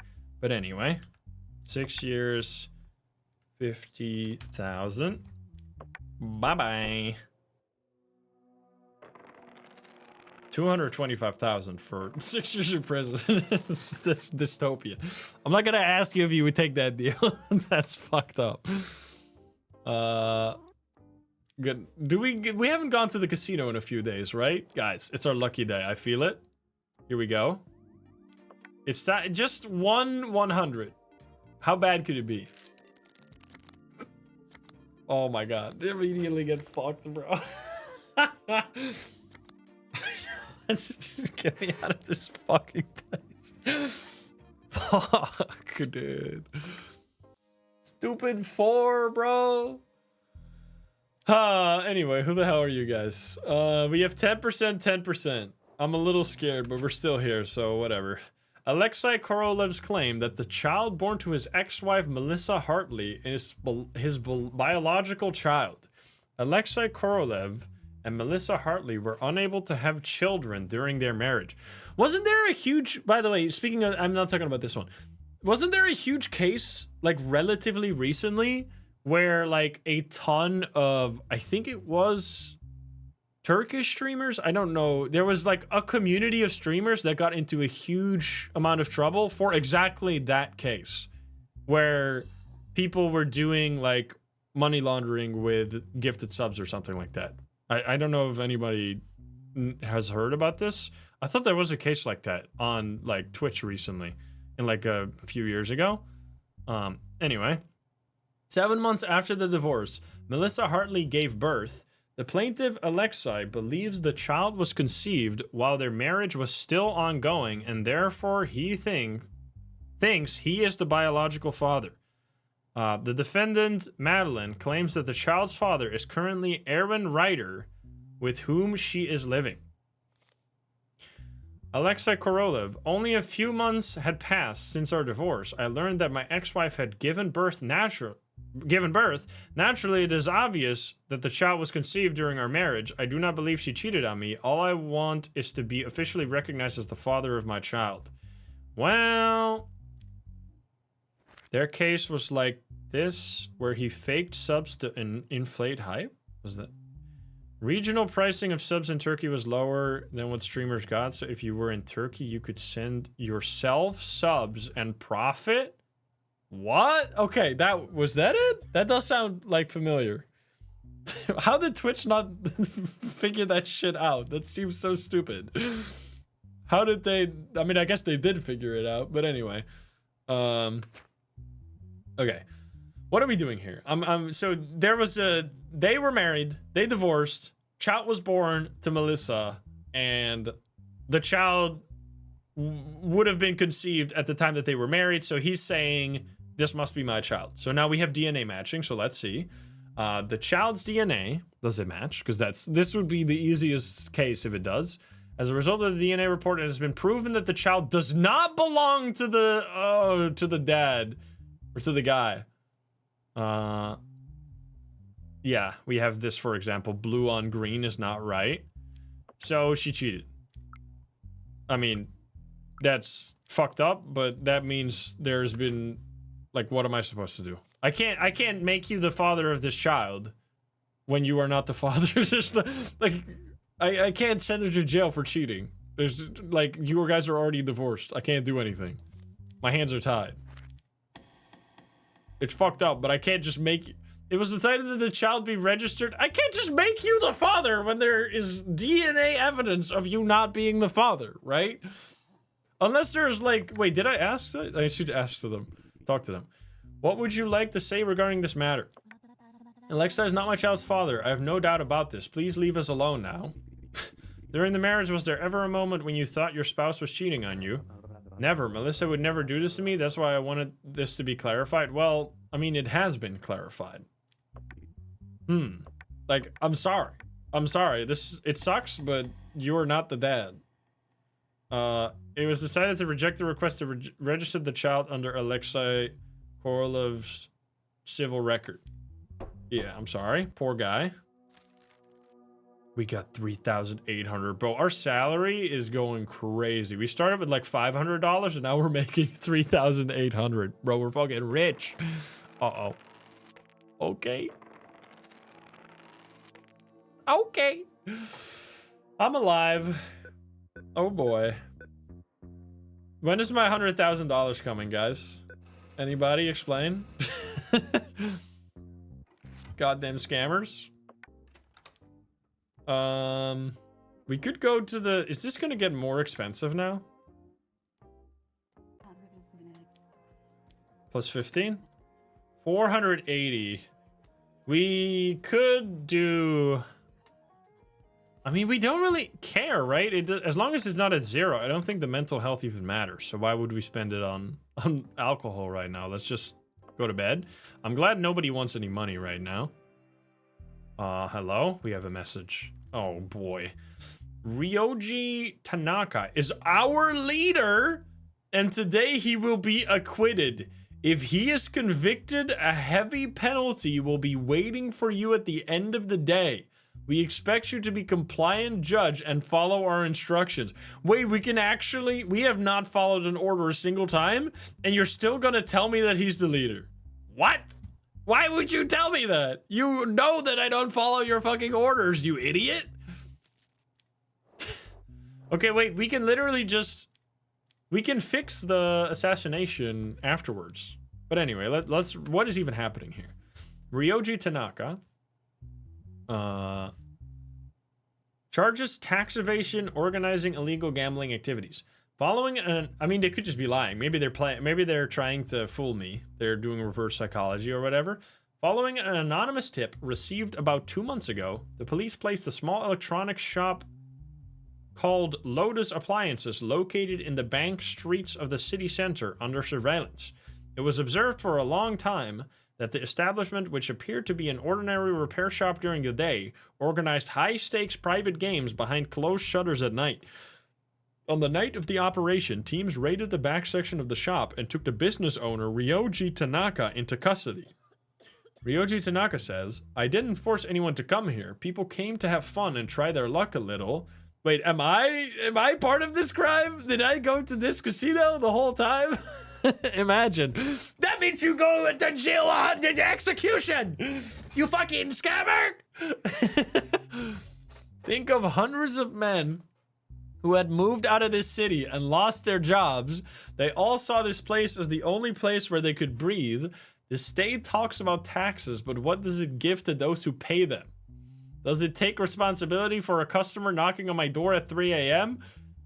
I was only managing the money people left behind. If you even consider that a crime, then I have nothing more to say. All right, well, good chat, sir. What else? Oh boy, here we go. Please let me be lucky. It's my lucky day, right? It's my lucky day? Literally just ran. Oh my god, it's my lucky day. What was seized in the operation? Oh boy. Are those diamonds or jewelry? Cash and jewelry valued at $750,000. Gaming machines and chips. Many pistols and shotguns. Good lord. Any digital evidence? No. What do you got to say, sir? Running gambling activities in the back room of your shop. The back room you mentioned was a rest area where customers had tea. Most of that money isn't mine. I don't know why people hid their jewelry in that room. They're not mine. Gambling is an art. Clearly you are lacking this. Hey, shut the fuck up. Clearly you are lacking this art, so let's not prolong this. Make your decision. Are you calling me a bad gambler? You're going to jail 10 times over, man. You fucking hater? Okay, well, I mean, this is, yeah, obviously, you're not just gonna go, yeah, they left all these guns and almost $1 million of money. You said skill issue, no. Okay, well, I mean, you guys are lucky as fuck because I have to follow the rules and I have to deport you instead of sending you to jail, which seems kind of crazy, but it is, that's the rule, right? Unfortunately. Those convicted, I don't know. Criminals without citizenship must be deported without penalty. Well, goodbye. This is the mafia boss, which means we might get in a lot of trouble here, but let's see. Deportation. Don't kill me. Don't kill me. Don't kill me. Oh my god, I lived. Don't arrest me. I just did such a risky move. Okay. I live to judge another day. My goodness. Okay. Family, goodbye, everybody. Uh-oh. He still owes us 100,000, exactly. Okay, my assassination chance went up to 15% now, which means it's probably about time that we lower it again, I think. So we're gonna request a special guard so we can fix that. 750 will be enough for this. I know someone who's perfect for this job. I will make the necessary adjustments because we can't do this like back to back. So we need to make sure to keep this under control because when this one gets too high, we can't fix it like both at the same time. So we need to do this now. All right, what do we got? We got Jeff Maldonado. Oh my God, these charges. Last week, Marta Grande took her 12-year-old daughter, Lena Dane, to the children's park to play. Lena, who disappeared while playing in the park, was reported to the police by her mother when she couldn't be found. Following the police search and security camera review, it was determined that Lena Dane was forcibly abducted by a person named Jeff Maldonado near the park. As a result of the police raid, Jeff Maldonado was arrested at his home, along with the unconscious Lena Dane. Lena says, I saw a man with a green coat and hood while playing in the park. It looked very similar to the coat my father wore. I thought it was my father and I ran to hug him. He told me, I'm your dad's friend. He's waiting at our house. Let's go. I wanted to tell my mom, but he dragged me away when we arrived at the house. No one was there. I wanted to go back to my mom. I cried. He got very angry and hit me. After that, my head spun and I don't remember what happened. When I came to, I was in a lot of pain. This is insane. Marta Grande, I haven't been divorced from my wife for long. Wait, what's happening? Marta, I haven't been divorced from my wife for long. Wait. Marta is saying, I haven't been divorced from my wife for long. He was using drugs. I'm a little confused right now. I'm assuming that's supposed to say my husband. I haven't been divorced from my husband for long. He was using drugs, so I kept my daughter away from him. My daughter was very attached to her father. I tried to be both a mother and a father to Lena. Please don't let the disgusting creature live. Luke, I am the victim of a misunderstanding. The girl was shouting "Dad" as she was coming to me. When she suddenly hugged me, I thought she was interested. What? What? I invited her to my house. I couldn't tell her age. She is fucking like 12 years old. What do you mean, man? How old is she? This fucking kill this guy right away. Wait, what? This is insane. I didn't intend to harm her. Once she came to my house, she started shouting. I panicked and pushed her. She fell and fainted. Brother. Oh my God, not again. Yeah. This is fine. This is fine. Watch the speed run. Okay. Finally. We have wound on the head area due to hard impact. Bone fracture due to impact. Oh my God. The DNA sample found on Lena Dane's body. The DNA of Jeff Maldonado. Match. It all matches. You are a piece of trash. How can you think a child who hugged you, calling you dad, is an adult? Your Honor, I just relayed what happened. The surveillance footage shows you forcefully taking the child. What is your defense? I thought she was joking at that moment. What the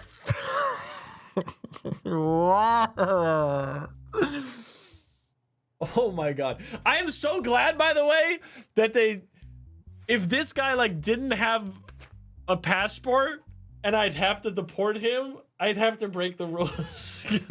This is crazy, bro. Do we have the footage?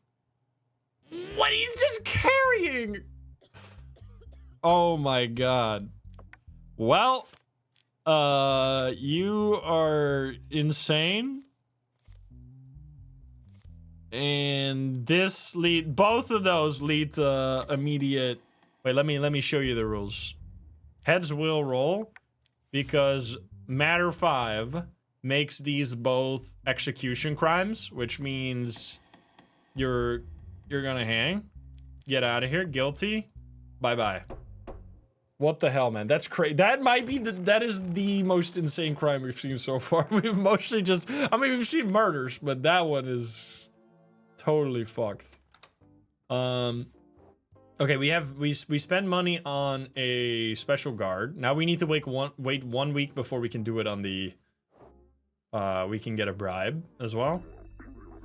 Former Interior Minister was caught. Martin Redrow was brought into the country and a trial is expected to be in the coming days. Wait, that's M. Redrow, remember from the email? From the email that was sent to the people to the CEOs? Yo. How did we not catch him before then? What the fuck? You motherfucker! Martin Redrow, 65. Corruption, incitement to murder, taking part in criminal activities. Details. It was claimed in the statements of different defendants that Martin Redrow was involved in various crimes during his time as Interior Minister. Details. As a result of the investigations, it was determined that Martin Redrow used many police officers and intelligence agents to take part in various crimes. In this way, it is claimed that he established the organized crime gang, popularly known as the Mafia, and carried out its activities. With the arrest warrant issued for Martin Redrow, it was understood that he was abroad. With the arrest warrant issued for Martin Redrow, it was understood that he was abroad and he was caught during the operation and brought to the Banana Republic. We have to be very careful here because he could be the fall guy. Martin Redrow. I don't know where to start, but I think it's time. Some things finally came to light. What can a person do in the face of so much evil? Yes, I ordered to murder. Okay, well. Yes, I ordered the murder of the CEOs of the company because they hadn't accepted our offers. Come again? Yes, I was the one who... What do you mean, our offers? Also, wait, wasn't the whole problem that these offers were below market rate? Oh, wait, they meant below market rate as in the companies were making a loss on... I completely misinterpreted that. Now I understand. I thought that they meant that the companies were making money out of it, but I mean, it doesn't really change anything. I mean, that changes maybe the other case slightly, but I think I still would have ordered the same. But I thought that they meant below market rate as in, usually the government would pay. So if well, I guess the government pays below market rate. That means they're making less money. Okay, now I understand. I didn't understand that at the time. I thought they were just like making a profit out of it. So it all seemed very strange to me, which now it makes sense. But anyway, yes, I was the one who got the cartel arrested and silenced them in prison because they were making my business harder. Stupid Armando blew up the parliament to punish me. He knew there were lawmakers supporting me. He wanted to intimidate them, and it worked. He's spilling the whole beans right now. Are you kidding me? They promised that if I eliminated the prime minister, they would put me in his place. I assigned my most trusted man to the job, but they had him caught. That was when I realized there were people within the organization undermining me. Eventually, they incited the public and removed me from my position as well. Brother, that still doesn't make you innocent. Are you crazy? I mean, we're still gonna go after the rest as well, I hope. That's wild. Okay, this is a simple one. I like this one. This one's fast. There. What's the evidence? Oh my goodness. Information about mafia members and plans of past actions. Okay, we got a complicated scheme here. We got Redro connected to everybody. Fred. Okay, Marcel was the... I remember this name as someone who committed murder. Jay Kellen, Edmund, Marcus, Jared, did the whole web. SL, question mark? Carl S? Carl Sigmund? I would have to go back to remember the exact names of these people. It's a bit messy. We're getting names all the time. Those who were raided on Martin Redro's house. $28 million worth of cash, gold, and jewels? Holy fuck. Oh, it was the cab driver, yeah. Marcel, right? Those who were raided, many unlicensed pistols and rifles. Goodness. The MPs, ministers? MPs you mentioned in your statement who supported you, who are they? One of them was already caught at the hotel. I cannot disclose the name of the other. Member, military police, member of parliament? From where? You have already confessed your guilt, although there are some inconsistencies. It's not my life that matters. There are still people I love in this life, and I cannot afford to hurt them. Just know that person is from the ruling party. Isn't the man you trust the most the famous police officer who leaves roses? Did you have anything to do with his death? No, even though Jim may... So he got shot. The police officer that left roses got shot in the courtroom, remember? No, even though Jim may have been a psychopath who did this for pleasure, I cared about him and he was one of the men I trusted. I believe it was the work of Sigmund and others within the organization. You were given a very important task to serve the people and you abused your position. You betrayed the people and you know that the punishment for this will be very severe. Do you regret all you've done? I have no regrets. This is a banana republic. The reason for corrupt governments is for people without... The reason for corrupt governments is for people without virtue. I have nothing further to say, Your Honor. Okay. Wait, how is this not treason, by the way? Wasn't it... It's corruption, incitement, and... How is this not treason? How is like killing the president to try and become the president not treason? That seems insane. Corruption, because I can't send this guy to execution because the charges are different. It's treason then. Corruption, incitement to murder, taking part in criminal activity. Okay, this is a lot of crimes. I mean, clearly you're guilty. So terrorism, high treason, and this is not one of the crimes that gets you executed. So let's do corruption. What is that one? That's against the state. That you don't have a criminal record, I would assume. No, you do not. And you're above 50, so you get 5 years and 5 million. 5 years, 5 million. All right, we gotta have to do a math equation here, guys. Help me out, please. 5 years, 5 million. Then we do incitement to murder, which is probably a incitement to murder. Here we go. Which adds, so it's 9 years, 5 million. 9 years, 5 million. And then last one was the long one, organized activities. Taking part, is that earlier? Oh, here we go. That is 16, so it's 17, so that's plus 8, which is 17 years, 5 million. 17 years, 5 million is the verdict if we follow the exact letter of the law, which I guess we have to, because otherwise they should have charged him with treason. If he was charged with treason, he would be executed, but he's not charged with that. And I'm not making the charges. I'm just a judge deciding if he's guilty on these charges, which he definitely seems to be. So that seems like a low punishment for like sending a bunch of assassins after CEOs, killing them and almost murdering the minister. But I mean, I can't do, my hands are tied. Guilty 17 and 5 million.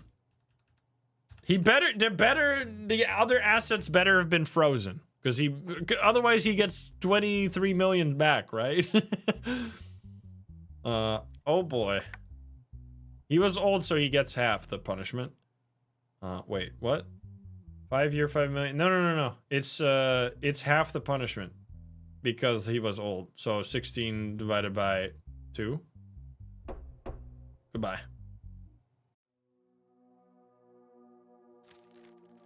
As a result of the decisions you made, I got a huge raise.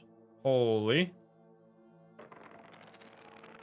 I mean, I think there was also no mafia letter, which was interesting. We're getting 4,000 a week now. That's insane. Also, are we not on the last week now? I think it is the last week. Give me 1,000. We're still here, baby. I can't believe. We're still alive. Okay. All right. No, it is. We still have a week after this. We're gonna go all the way though. Oh no, here we go. See at least one of the endings of the game. Oh shit. I got an achievement, but what do you mean? Okay, here we go. I would love to bribe someone real quick before we end. Okay, I can't do that. Anyway, let's see. Case subject. The filing of a lawsuit seeking the dissolution of the ruling party. Wait. The filing of a lawsuit seeking the dissolution of the ruling party, BCP, Banana Public something. Defendant, party spokesperson Gregor Hawthorne is attending the hearing on behalf of the BCP. Plaintiff representing the opposition bloc, Mr. Peter Mercer, is attending the hearing. The former Minister of the Interior claimed in the case he was being tried for that some members of his party were... What the fuck is the sentence? The former Minister of the Interior claimed in the case he was being tried for that some members of his party were linked to corruption and illegal organizations. After these allegations, opposition blocs acted together and demanded the establishment of an investigative commission in the parliament, but the proposal was rejected by the voters of BCP members. They get the vote on investigation of themselves? That doesn't seem right. Following this, opposition parties and civil society collected 300,000 signatures and filed a lawsuit requesting the closure of the party. Statements. Gregor Hawthorne. We categorically reject all accusations against our party. There may have been individuals within the party who have made mistakes like assassinating several CEOs, almost killing the prime minister, intimidating the new CEOs, sending countless bribes to the only judge in the country. Just a silly mistake. It happens to all of us. Oopsie. So, Your Honor, I plead oopsie doopsie. However, in our legal system, criminal liability is personal. The former minister's statements are the ravings of a man trying to mitigate his own guilt. They cannot serve as grounds to criminalize the entire institution. This case is nothing more than an attempt by our political opponents to seize power through the courts. Instead of elections, BCP will emerge stronger from this smear campaign. I mean, to be fair, we would need to investigate this. Obviously, there needs to be proof that other people were involved, because if literally no one else was involved, we can't decide on that then. But let's see. Peter Mercer, for a long time, so this is Gregory is the BCP person, and Peter Mercer is from the opposition, because it might also be like an inside job. I don't know. For a long time, we have been pointing out the existence of a system. I mean, that couldn't really have been an inside. Wait, it could have been an inside job, because the one thing that would have actually gotten him on the, like, that would have gotten the leader of the BCP become the next prime minister got thwarted, right? Remember? Because the guy that we just put in jail before this was the leader of the BCP. He was sending assassins after CEOs. They got killed. Then he sent an assassin after the prime minister because the mafia or whatever promised that he would be the next prime minister. And then suddenly that plan got thwarted and the man got killed in the courtroom so that he couldn't give any more information. So it could very much be that Redrow was set up as the fall guy and that the opposition is actually responsible for this whole operation to try and get the party disbanded so that they could lead the country. That's actually the plot thickens. For a long time, we have been pointing out the existence of a systematic structure of corruption. Millions of dollars found in the former minister's home. I mean, that's pretty crazy, yeah. Tasks assigned to the mafia, political murders, and many more. None of this can happen without political protection. Even the rejection of a parliamentary investigation alone raises suspicion. I mean, that's crazy that they rejected the investigation. Who knows what else will emerge that we don't know yet? Because they rejected the investigation, right? The party that was going to be investigated, which I don't know why they would have that power. That doesn't make any sense. Okay, do we have no evidence? What do you mean we have no evidence? Mr. Hawthorne, your former minister stated that he received support from within the party. In that case, does the party bear no institutional responsibility? Wait, sorry. Mr. Hawthorne, your former minister stated that he received support from within the party. In that case, does the party not bear any responsibility? So he said, yeah, if he said that, that's pretty damn sus. Your Honor, accepting the words of a criminal as absolute truth is extremely dangerous. Our party's institutional response has been to remove the offender from duty. Took you long enough. Another member of the parliament from your party was previously tried for corruption. What do you say to that?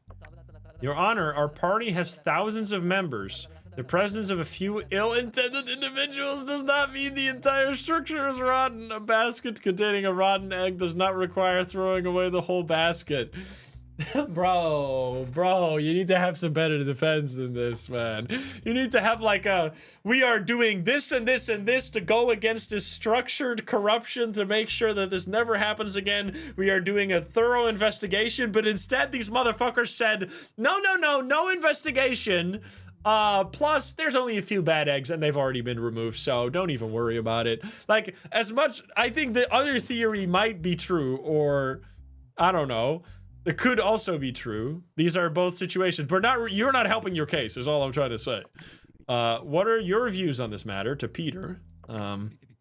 Your Honor, as the opposition parties, our concern is not to win the election. It is to clean up the criminal organizations that have infiltrated the state. It is clear that BCP has used state power for political gain. We have all seen and witnessed the action of this party's former minister. I mean, they would already win. Yo, Psycho, welcome in, Raiders.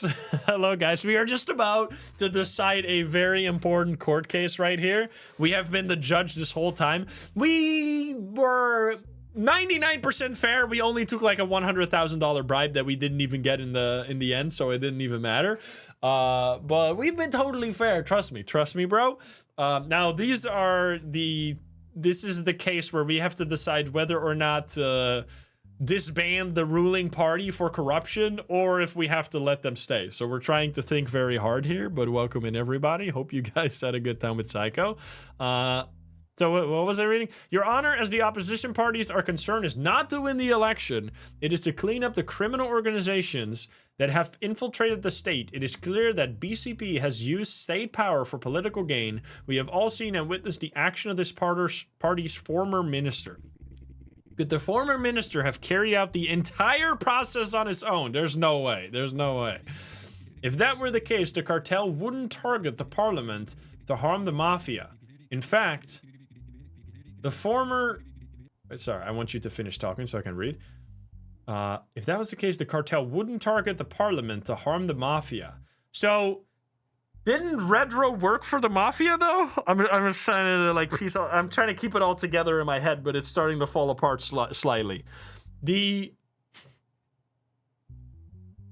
previous prime minister was working for the mafia, right? He was together with the mafia to try and cause all kinds of bad corruption to happen, I think. But it was another group, but he was connected to the group, right? Something like that. We need like a Shadows of Doubt investigation board. I mean, we did just have one in the evidence before. But anyway, in fact, the former minister himself admitted that he wasn't alone. All the corruption, the BCP no longer has legitimacy. Our people are uneasy. It is time to put an end to this process. I mean, they wouldn't win the election to begin with, right? If they are under so much corruption, you know? What are your final words before the hearing concludes?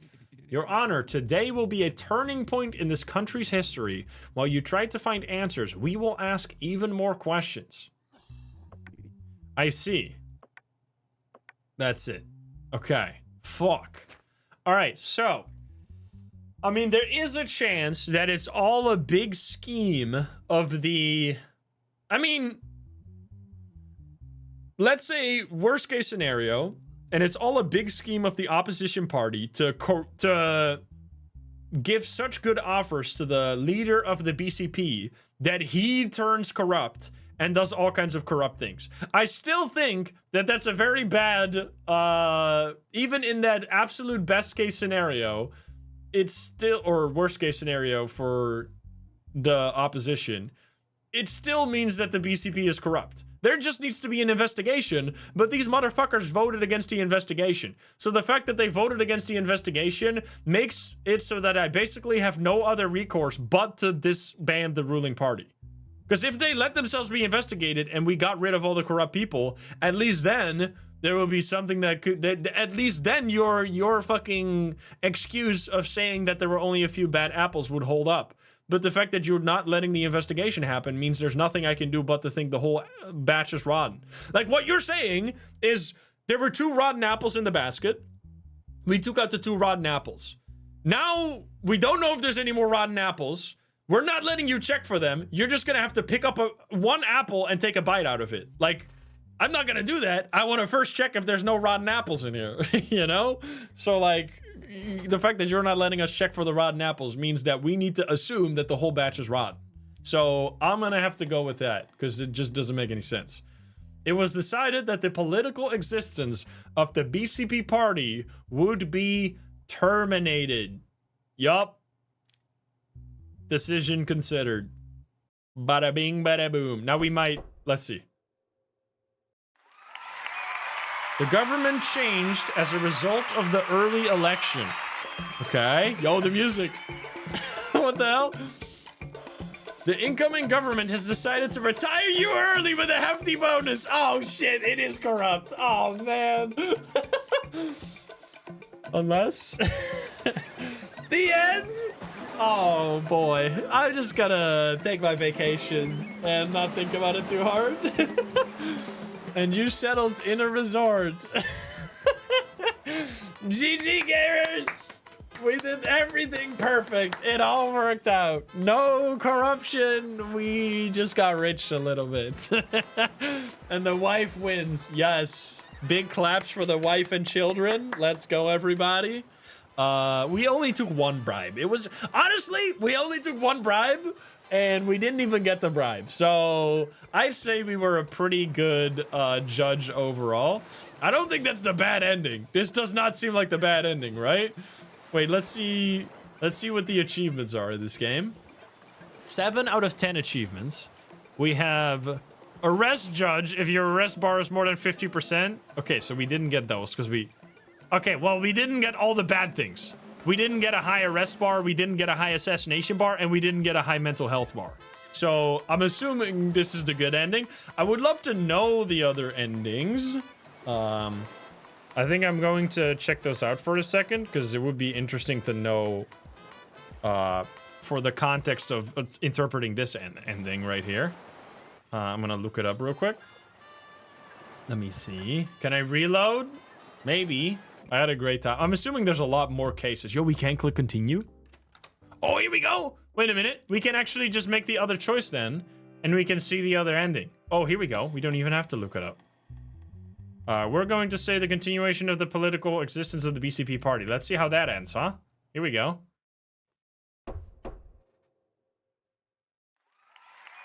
The government... Oh, wait, the government still changed as a result of the early election. We still get money. Wait, we still... So we just got the good ending. I mean, I guess that the result... I mean, it makes sense, as I said. Like, why the fuck would they still... Like, for the election, it's not gonna matter. Because why would the election results change if the party keeps going? Because obviously people are not going to vote on a party that's just been like publicly outed as being massively corrupt, right? Unless the elections are corrupt, which let's not... that gets it too close to real life, so let's not talk about that. I would be curious to know the actual other endings, so we're gonna now look those up because I want to know. Because obviously this was just the same ending with a different jacket. I couldn't really find a good, like, no commentary all endings video, but I did find this one, which just has the bad ending in it. So the decision is completely different now. It is the... Who are even here? So it is the same people that are here, but it's now about the closure of the BD party, which I assume is the opposition party, and or the continuation of the BD party. And then civil war has begun. Okay. Anarchists take over the Banana Republic. The end. Wait, what? Something has been launched against a group of state employees, including you. Okay, investigations have been launched against... what the fuck? Your execution has been ordered! Oh my god! What the fuck? Okay, yeah, we definitely got the good ending, if that's an outcome right there. Okay. All right, well, yeah, you could have also died. Now, I don't know if there's just those two endings. So, I mean, I would assume there's one ending where you follow the, where you, like, figure out that things are corrupt, and you go after the corruption, and you get rid of the corruption, which is the ending that we got. Assuming that there's no, like, big brain, super, like, high-level scheme where there is, like, multiple double agents, etc., like what I was spitballing there for a second. Like, I'm assuming that's not the case. There's the vacation ending, martial law ending, and civil war ending. So that was the civil war ending. What is the martial law ending? Wait, let me see if I can find that. I think this is the other one. Oh, this is when you get arrested. 90% arrest bar right here. What happens? You definitely... Wait. The closure of the BD party and the continuation of the BD party. This is the same thing. But then you choose maybe the other option, and then you get this. Wait, what? There was a coup. I see it here, but I don't see it show up on the... Let's just play the video. Here we go. There was a coup. the judiciary was transferred to the military courts, and a prosecution has been launched against a group of state employees, including... So we definitely got by far the best ending, because in both of the other endings, you get